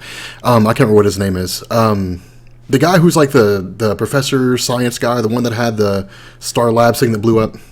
The guy who had like the newspaper from the future. Yeah, that guy. I can't remember what the name is and the name of the character is in the show, but anyway, he was at some kind of speaking conference. Dr. Wells. He was at some kind of speaking conference or something like that over the weekend, and he was basically like, "Yeah, I'll probably be playing like Reverse Flash." He didn't explicitly come out and say, "I am playing Reverse Flash," but he pretty much hinted at the fact that was going to be the case. Now, it could just be a ruse. It could be, DC kind of screwing with us, or Warner Brothers messing around with us, and I guess maybe trying to lead us down one path when it's actually going to be Thawne. But my theory right now is because they're pretty much shoving it in our face that it's Dr. Wells.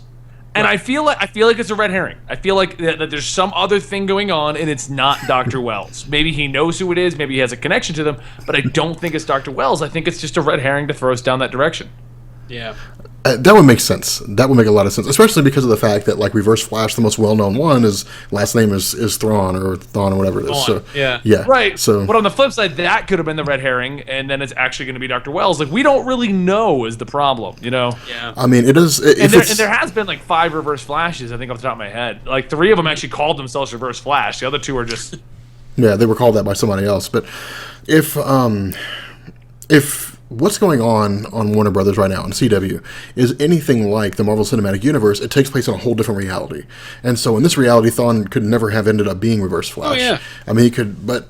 There's 2 great theories that just popped up in a thing. Dr. Wells is either Future Barry, which is a very prominent storyline right now, and I have read an article that they have come out and said time travel is going to be a huge thing in the Flash upcoming story arcs. Nice. Or that Dr. Wells is Future Thawne. Yeah. I was actually telling Rob that today. I would be more inclined to think that he's Future Barry just because the actors look similar enough that you could pull that off. Future Thawne, I think, would be kind of a reach if you're going for it, unless you kind of come up with some reasoning. Well, it's kind of interesting, too, because if the way they're playing both characters is very similar, too. Like, Dr. Wells is mentoring Barry Allen on how to use his powers intelligently. Not necessarily just how to use it, but he tells him stuff like, you can go faster, you just have to be more intelligent on how you do it. Like when he broke the speed of sound to race up the side of a building. He was like, you can do it, just be smart about it. Like you're going to need plenty of space, just make sure you're using your powers intelligently. With Thawne, like he's very helpful to Barry Allen in terms of him just as a person. In terms of just growing as an individual, especially, well, I guess the downside of that is just kind of like banging the chick that he wants to bang, but nonetheless, like... That is entirely in there for CW, because Barry Allen never had to win Iris away from somebody. Oh, okay. That's the CW needing some drama. Just like in Arrow, there's the whole backstory thing about him and Felicity. Yeah. Felicity just got introduced for the first time in Arrow, the comic. Like...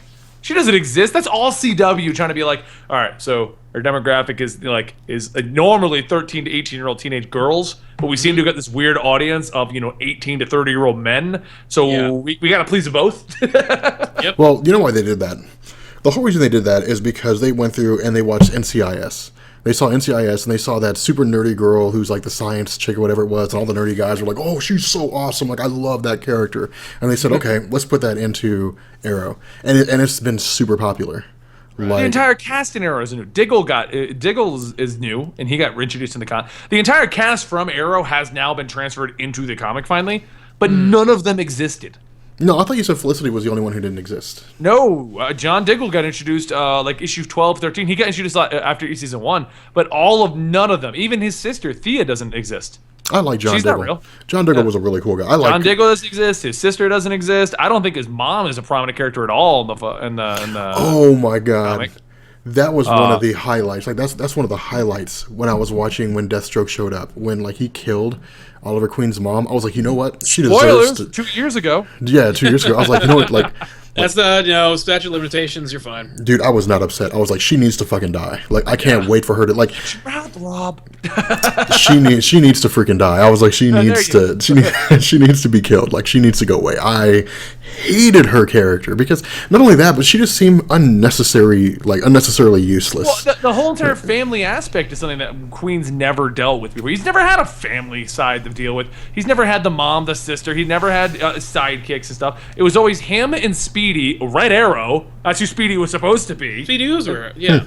No, but in the show, Speedy is his sister. Right. Who now, I guess we're leading towards is going to be Mia or something like that, where it looks like Thea's going. I don't know. They're reinventing the whole character, though, so... Okay, so here's a question that I have. What's his name? The dude that was exposed to the same chemical that Slade Wilson was exposed to that gave him super strength that made him crazy? Red Arrow. Yeah, he's an actual character from the comics. Yep. He's actually the sidekick known as Speedy, who eventually got called Red Arrow, who became a heroin addict, went off on his own, joined the Teen Titans, and eventually became Arsenal. Okay, so that's why they call him Arsenal. And they've kind of expedited all of that because they did the heroin thing by making him addicted to the Mirakuru, whatever, you know. And they've already said, oh, we need a new name for you. Let's call you Arsenal. And I'm like, wow, we just went through his entire history in like 3 episodes. Kind of cool, right. But yeah. Yeah, that I was pretty happy about. I was like, he's from that's the a comics, cool and character. so is Slade Wilson, but Slade Wilson, just like every iteration of him, is completely different from his comic book version. I don't think he's ever been. I don't think the comic book version of Deathstroke has ever been in anything. Ever appeared? No, in any other media. No. Okay, so what's his character like in relation to Slade Wilson in the TV show? He's more. Depends on who's writing him. He just got done with a run where he was the old grizzled mercenary trying to redeem his name. Now he's super duper. Now they've kind of the newest version is adapted to more how he is an Arrow, where he's just this over the top, like I'm going to kill everyone kind of a guy. But for the overall history of Slade Wilson is that he's just like. It's always altered around, but I think the most common elements are typically he was in the military, they experimented on him, he went rogue because of the experiments, and then he eventually became a mercenary for hire. And he's feared across the DC universe as one of the most effective mercenaries. I think those elements always kind of remain the same, don't they, Sal? I think so. Yeah, I mean, they do alter him They a always lot. keep the Merc part. No, they love the costume. Well, that's just it. Deathstroke's problem is they love the concept of the character, but no one writes him the same ever. No. Heck, did you know? I mean, okay. Did you watch the original Teen Titans cartoon show? Yes, I did, and he's awesome. That's the Rob, because I know you did. I've heard of it, and I've seen bits and pieces of it, but I haven't seen it all. And that is Deathstroke, but because of copyright issues, they couldn't use the name Deathstroke, so they just called him Slade. I thought they were just afraid to call him Death anything, and they just decided to go with Slade.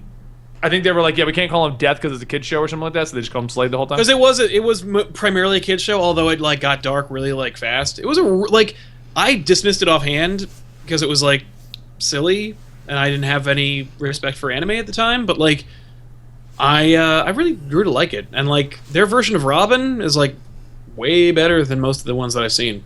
Yeah. Like, But so what ends up happening with Slade though is he always gets reinvented to fit whatever mercenary mold they need.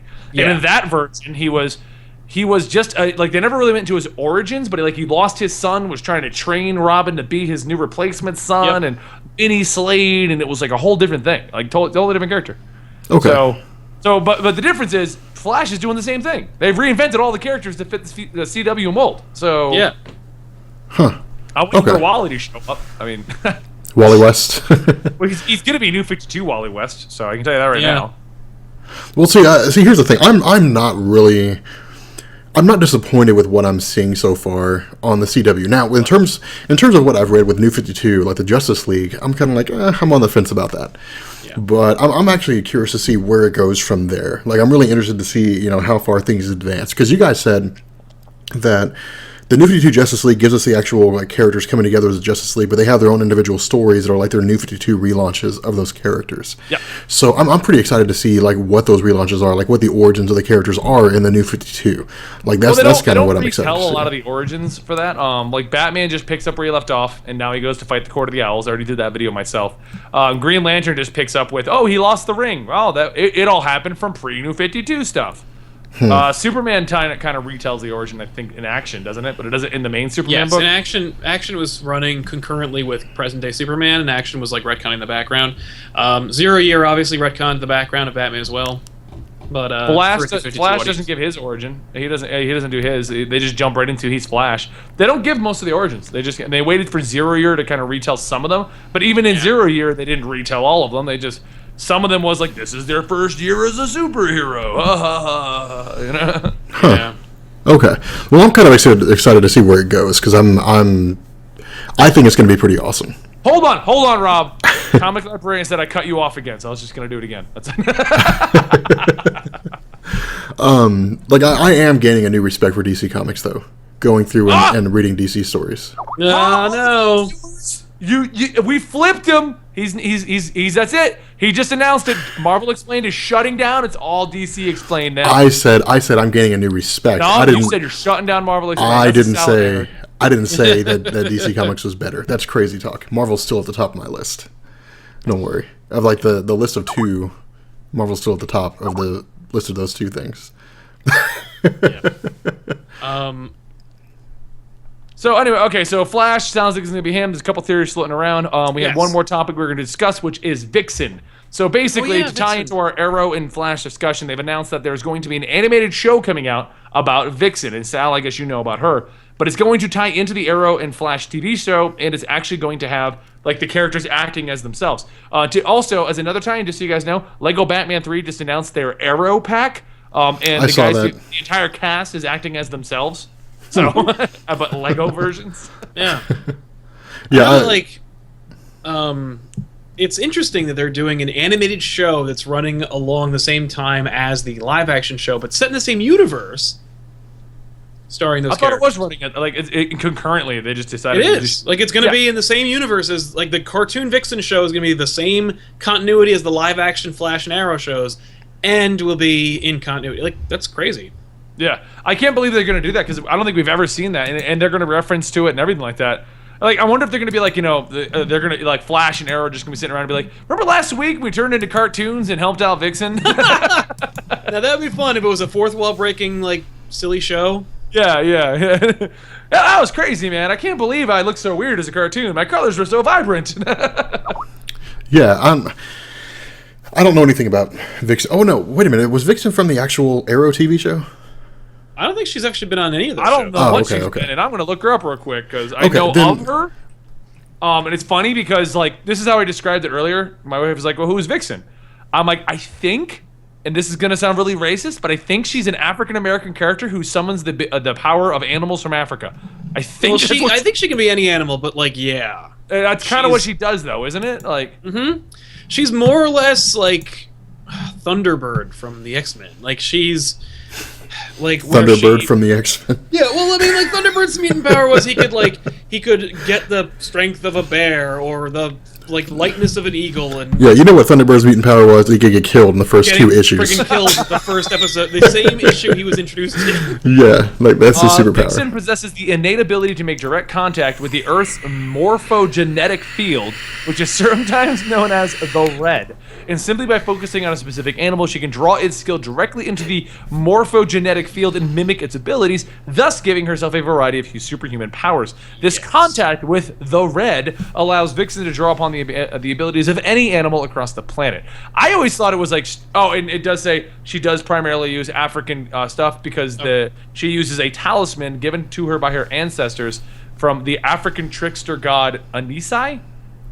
So she is primarily like an African hero, and I always thought that it's cool. I wasn't being racist. I'm like, because you know how it is. Whenever you get like a black superhero or something like that, you're always like, I think I know what it is, but if I'm right, if I'm wrong, then I just sound really racist. Right. Well, she must be an African-based character who has only tribal like links. Yeah, no, she what is it? Those of you in the chat probably know her best from being on Justice League Animated, like Justice League Unlimited.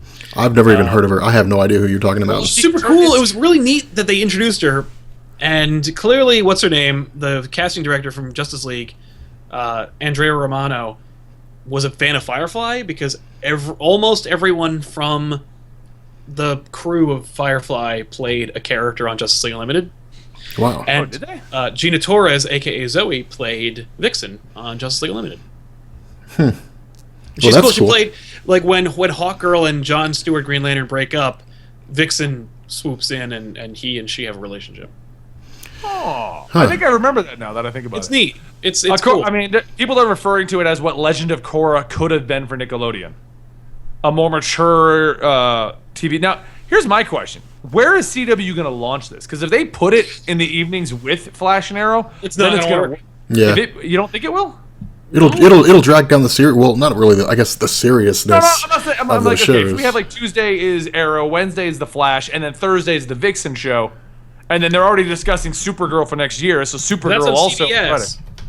And the CBS people said that they're not going to do crossovers. What?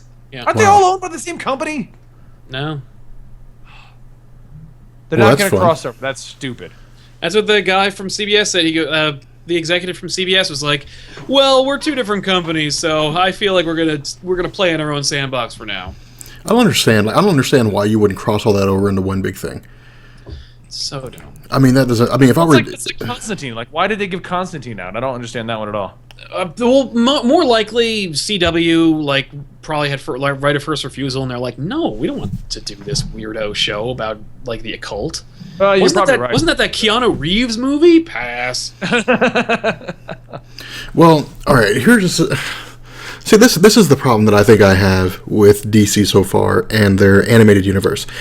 I think they're shooting themselves in the foot. I mean, I think that DC is saying we don't want to be like Marvel. Like, we don't want people to think we're trying to rip off Marvel. Let me tell you something, man. If you got a key to success, you better use that. Yeah. If Marvel is saying, hey, let's just cross everything over, and everybody's like, awesome, because we know that this movie is going to lead to this movie, which is going to lead to that movie, which is going to lead to Infinity War, and everybody's going to die. Like, people are really excited about that. But then when you have We're dying. yeah, but then when you have like this DC, I mean, dude, I can guarantee you right now, that's why people want to see Infinity War. It doesn't have anything to do with the fact that Thanos is getting the Infinity Gauntlet. It's because like a ton of people are going to die in that movie, and it's going to be a huge conflict. It's going to be stretched over 2 movies, and it's going to be absolutely nuts, and it's going to be amazing, and I'm going to camp out for it. But like, if DC has all these different characters, and they don't want to cross any of them over, with the exception of Flash and Arrow, that's a problem. Because Well, I was actually going to jump in here real quick because they're even saying it in the chat. I looked it up. It is a stipulation in the contract that Supergirl is supposed to cross over with the three other series. Okay. oh, okay. But but what's going on is everyone's staying mums on it because it has a different executive producer. But there is a supposed stipulation in the contract that it's supposed to cross over with them. Okay. Because, and basically Time Warner and CBS. Time Warner included in Bertelli's deal with CBS that there was a stipulation that the 3 series could cross over, but no one involved with the various shows has confirmed anything yet. So, Gotcha. Okay. so it sounds Probably like, sounds like if it happens, it's going to be a very forced. We don't want to do it, but we had to buy this. And originally, I'm sure it'll probably take place like second season. Yeah, I can't see it being in the first season. Or if it is in the first season, it'll be something retarded like. When she learns her power, she launches at top speed and lands in Star City, stares at the arrow, and then flies away. And he's like, "Interesting." That's like the Yeah. extent of it. Well, see, here's a problem you're going to have, though, inevitably. Inevitably, this is going to happen. She's going to show up. Let's say, for example, that it's only like, a blip, just a split second. She shows up and she was like, this is kind of weird. Like, she just looks over there, sees Arrow, and then, like, people are like, oh my god, that's Supergirl. The next question is going to be where's Superman? Yes. Like, that's what they're going to ask. That's what they're going to want to know. Because I don't. That's why I don't know why we don't tie the movies in. Because we're not going to get a Batman Superman show. I why should agree. this be those guys are in the movies. Yeah. By the way, really quick, where I got my Supergirl information was from Comic Book Resources, which said from CBS's entertainment chairman Nina Tassler said, when it comes to Supergirl meeting Flash and Arrow, according to a quote that's popped up on numerous sites, she said, "That's a different network, so I think we're going to keep Supergirl to ourselves for now." What's the date on yours? Because mine is January 12th. So Today. Wow. Oh, so basically it all came out with this a supposed stipulation, and then she came out and said, "Nah, I think we're good." No. I mean, like, maybe. I mean, my guess is There'll be like someone from upstairs will be like, "Do it." Oh, especially, by the way, if Supergirl starts to not do well, boom. Well, I don't know. NBC's not doing so hot with Constantine. Did we hear about if that got renewed or not, or if it's done? It's still going. Well, no. Yeah, They said they're going to finish the season, but they were debating picking it back up for second season. We don't know anything about it. Yeah, I haven't read anything that indicates Which that they're honestly gonna is bring it why I back. stopped watching it, because I'm like, I'm not going to get invested in this if you're already telling me it's over. I mean, Yeah, no. I honestly, I didn't really even find Constantine that interesting. And here's the reason why. I saw Constantine when it had Keanu Reeves, and I was like, "This is all right." I know that movie was cool. Yeah, I mean, it was cool, but it would like when I saw them coming out and saying they're making a Constantine TV show, I thought it was going to be a TV show based on that movie. It wasn't until you guys told me that Constantine is actually a character from DC Comics, one of the most popular characters in He's DC a Comics. humongously popular. Pretty popular, yeah. The reason why you're not okay. aware of them is you probably have even seen the comics because they're Hellblazer comics. That's what they're called. Vertigo. Oh, okay. Yeah, there. It's never been that's- called Constantine until recently. Okay, Yeah. but that's just a property of DC. Okay, then that makes sense because I was looking at that TV show and I was like, well, that's just going to be a TV show version of the movie with Keanu Reeves. I don't give a shit about that. Like, I'm not going to go see that. So that was the whole reason why I was on the fence about it. And even then, after I saw the pilot, I was like, well, this is kind of cool, but it's not interesting enough because then I knew the entire show was going to focus on him dealing with the torture of knowing that he gave up some girl to be sacrificed, to be taken by a demon to hell, and I was like, you know what? I really don't want to see According that. to one of the viewers, it officially got confirmed a few days ago that they're not picking it up for season 2. Yeah, Wow. I read that too. I hope that's too bad. That's why I'm not going to finish it then. I'm not investing into a show that I know is going to end. Yeah, no. Well, no, because you know why? If I knew it was going to end on a actual ending note, fine. But Right, if since they have they've the already time- obviously filmed all 13 and thought they were getting a season 2, it's not going to end in a manner I'm going to be. It's going to be like Firefly again. It's just going to cut that's off. why I don't watch TV shows It that aren't on depends. Netflix. It depends on the show. Like I am down with some of those shows, but with others, it'll just cut off. And it's like meh. Yeah. But no, I don't think Constantine was anything terrible. It wasn't something that piqued my interest. I didn't sit down and say I really got to check this out. But Right. So what? So we talked about Vixen. We talked about the trailers, and We've hit them anything all. else we want to? No, that's everything for this week. I want to talk about Time Runs Out. What are you talking about? It's I still, it's still not run out yet. It's still going. I know. We've got 7 months until Time Runs I thought Out. Rob was gonna be like, I want to talk about Squirrel Girl. Oh God, I am. First issue Okay. dropped last week. Time runs out, Rob. Nothing. Have you been reading it? Yeah, like well, the only Nothing's thing. happened. Well, the only thing that's happened so far is This you has been have. more drawn out than the incursions. Well, they got okay. Here's a problem that I think they had. What I think Marvel did is they said okay, like and this is what I was wanting to talk about. They said okay, like we've basically got to revamp everything because I think Marvel Now was their experiment. Marvel Now was to say okay, is it possible for us to give characters new number ones for people to pick up and be interested in their continuity that maybe they'll go back and read some of the old stuff or at the very least the origins because Marvel Now didn't give the origins of really anybody, and so. When they saw that and they were like, okay, yeah, a lot of people bought it number ones, but when after that, the sales just kind of tanked back off again. Nobody was going back and buying any of the old stuff because a lot of times they just didn't care. I mean, does anybody really care about the origins of Miss Marvel? Not really. I mean, about Carol Danvers. Not the Middle Eastern one. But Well, I mean, DC did, like I said, they didn't even go back into the origins. They were just like, you know who the Green Lantern is, right? We're gonna keep going. they did. But DC had Crisis on Infinite Earths like 30 years ago. And I think that's what Marvel's looking at. Marvel's saying, okay, look, like we tried the New 52 kind of, but not really, and it didn't work. So let's just clean slate everything. Let's Did you just see the announcement for the announcement? We got it through the press release thing. They said that January 20th. they're gonna actually announce what it is, what Secret Wars is. And they said it's okay. the announcement to end all announcements. Oh, I thought you were saying like they announced it. No, I saw that and I was like, so you're telling me that you're going to tell me later on that Yeah. So okay, I was like, I don't care about that. Not news. No, No, I not guarantee you. news. I mean, I agree with you. Time runs out is stupid. It's taking the final notes of incursions and just running it into the ground. That's all it is. Yeah, there's nothing like it's been so stretched. Like Oh, and not only has it been stretched, but it's another one of those series where they're trying to make us care about characters we don't care. I don't care about Amadeus Cho and his, Oh, and his God, other man. planet Oh, I don't. world. Doctor, or what is it? God, what is that? I don't even remember that dude's name now. Ex Nihilo, I guess is how you pronounce it. Or oh something yeah, like Ex that. Nihilo, no. Yeah, I no. don't No, even care about. Yeah, It's nobody another cares one of about those him. things where they're trying to make us care about characters we don't care about, and because of that, they're stretching it way the hell That out. was the problem with Avengers World or whatever. Like the first issue of the when Jonathan Hickman started up the new Avengers book with Marvel Now, Yeah. when the first story was against Ex Nihilo, and I'm like, what? Yeah, that was the problem that I had. See, I like the way that Jonathan Hickman originally organized it. Like you had the Illuminati, you had like the initial Incursions event, you had Perfect World, and then you had Avengers World. But Avengers World was crap because I don't give a crap about some guy that's saying, "Hey, I'm going to make life on Mars or whatever it was, or on the moon or something like that." Then the Avengers went off to fight him. I don't care about that kind of stuff. Like none of that matters to me. Like the only part of even what's really happened recently in the Avengers is when Captain America goes 50,000 years into the future. That and was meets- kinda neat. Yeah, and meets Franklin Richards and like some But super the problem with sentient that robot.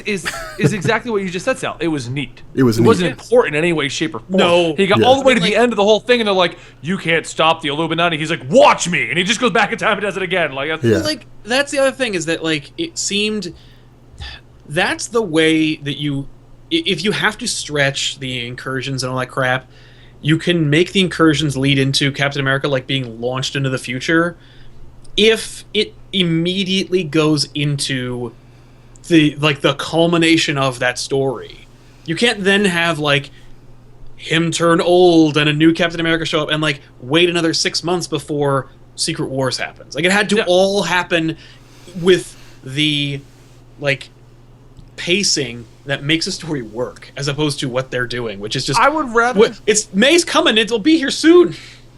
I would rather if they just delayed the books. Like instead of a new Avengers and Avengers Yeah. every month, they just said, "Okay, we're gonna do it every other month right now, just so we can pace this story better." Because what Yeah. it is literally Time Runs Out has become the bottom of my pile of what I have to read. Because I'm like, Yeah. it's probably gonna be more drivel that doesn't go anywhere and just stupid crap. Well, it'll just be time waste. It's just like, well, it'll get there. March will be here soon. Like, just wait. Yeah, that'll be. We have to publish books until that happens. And what's going to basically happen, I can already tell you, because of the way the last one left off with Amadeus Cho, is they're all going to come together finally and agree to go fight against the Cabal. They're going to fight against the Cabal, and boom, Secret Wars is going to happen, and that's the end Yep. of that. Well, all right. See, now I will say this. That I thought was one of the coolest parts they did with Namor the Submariner. Like at the end of the thing, Namor the Submariner was like, you know what? If you guys don't have the balls to do it, I'll do it. Bam, boom, and he blew up the planet, and that was it. And then he was Yeah. like, well, in reality, yes, I was with you guys, but I also kind of had like Thanos because Maximus the Mad decided it's a good idea to free him and Proxima Midnight and Corvus Glaive, and then he's Right. like, I've got all these guys, and then I've got my own little group where we're basically like just gonna go destroy worlds. So fuck it. No, you read it wrong. That happened afterwards. Because after it happened, the Illuminati refused to reform to do the next world, so he went out and got all the Cabal. No, I thought he was working with them. No, that's right, No. because they weren't released until later on. Yeah, That's no, right, he, that's he, right. he wasn't doing that at all. Now, speaking of Thanos, real quick, and this is a flashback to Thane. Has anyone read Legendary Star-Lord? No. No. Thane has finally goddamn shown back up. Hey, a character they introduced for no reason and then decided to use I like was- a year later. I was wondering if they were going to do anything with him because when I was reading Infinity and I thought it was actually a pretty cool story. Like Thanos is like traveling the multiverse or traveling the universe, trying to find his son, and then he finally finds him, and then he's just like, I'm going to freeze you in a giant block, and then that's it, and then he just disappeared. Oh, it's cool. You're in the death that is life. By the way, we still don't know how he got out of that to go join the Cabal. Oh, they let him out. Yeah, Maximus. Oh, Was there a button on the side? No. That's what I was saying. Like it was in I was gonna add it into the video that I just did about New Avengers, but I was like, you know what? That's just gonna throw people off because I would say like, here's a scene, and then I'm not gonna go back into it again. And so I Yeah. figured I'd talk about it later on, like once we actually get into Time Runs Out. But no, there's a point where when the Illuminati, the New Avengers, go to the DC universe, basically. And while they're all there, Maximus the Mad is talking to Black Swan, and then he uses like this microscopic drill so no one can see the hole that he's making. But he basically just like frees Thanos and Proxima Midnight and Corvus Glaive from their prison, and that's how they join the Cabal later on. So, yeah. That's why you like see them traveling the multiverse and like they kill one version of Charles Xavier. And here's the other thing that I want to see, because we still haven't seen the damn things yet. At least I don't think we have.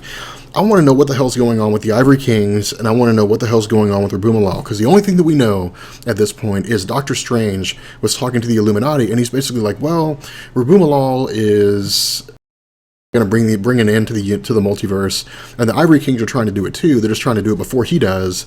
And then like the Black Priests, like I'm running those now, and the map makers are really henchmen of the Ivory Kings.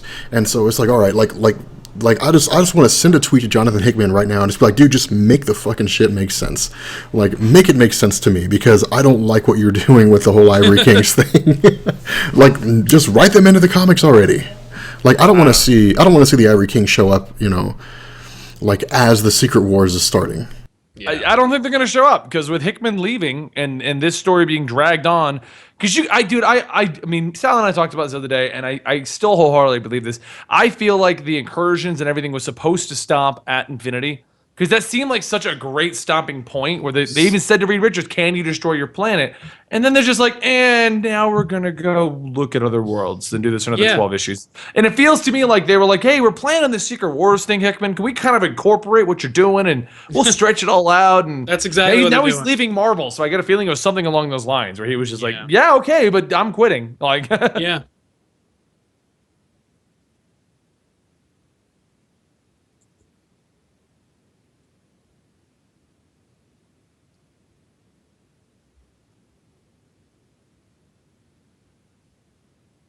Yeah.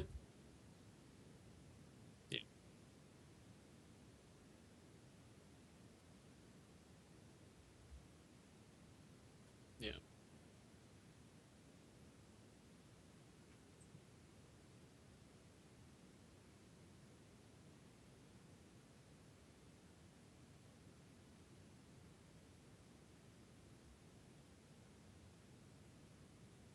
Hmm.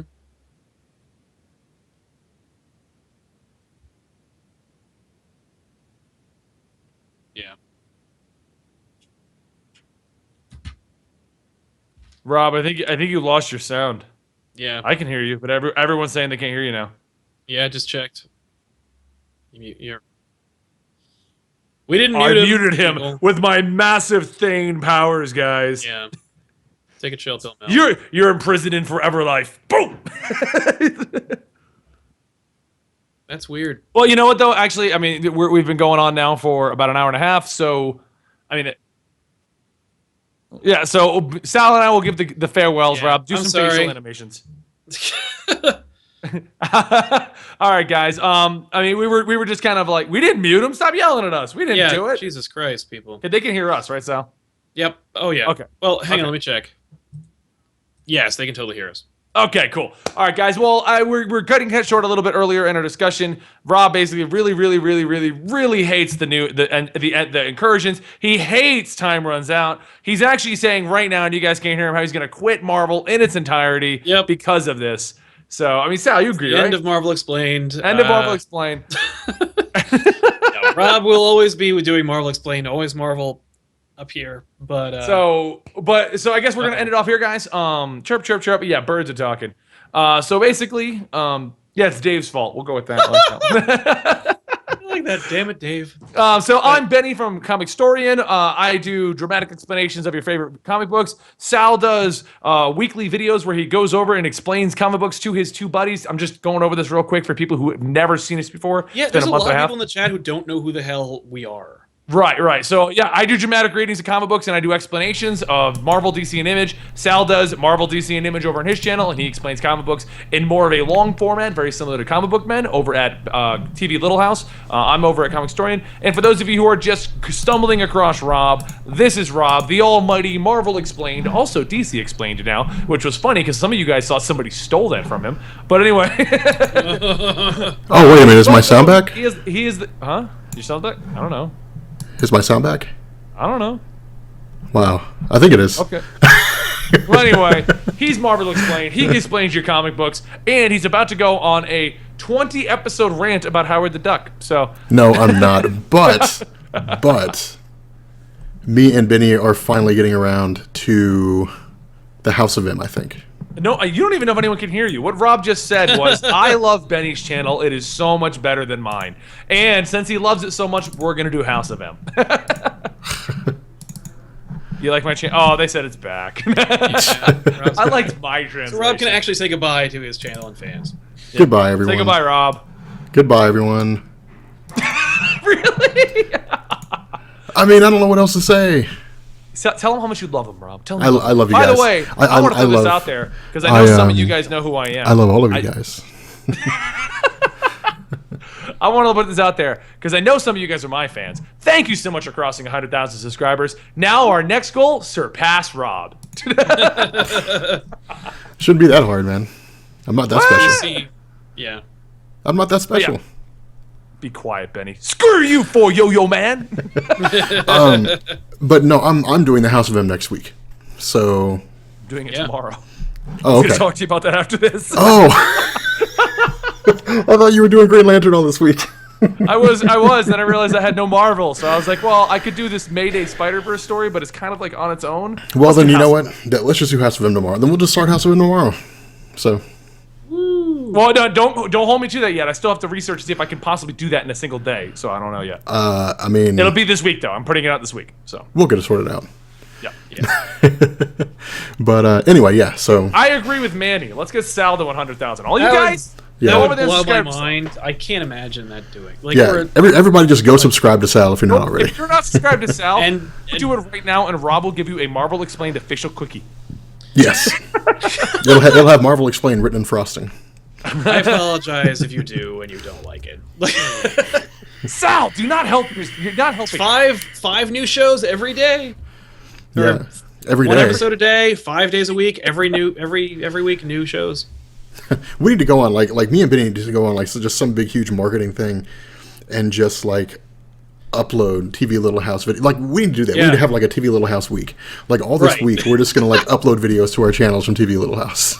I like that idea. I'll get a week off. That's what I'm saying. It's an awesome idea. So, Yeah. but anyway, yeah. So unless anybody has anything else, I guess we can go ahead and just end it. Yeah, I think that's fine with me. So, anyway, yeah. This other for you real quick, Rob, by interrupting you yet again, because there's another comment about interrupting you. The current running theory from the fan base is that you tried to mute me so I wouldn't interrupt you, and you messed up, muted yourself. That's exactly what happened. That's exactly it. All right, guys. We'll catch you guys later. Yeah. Peace. Bye, guys. Peace. I can do Rob's thing.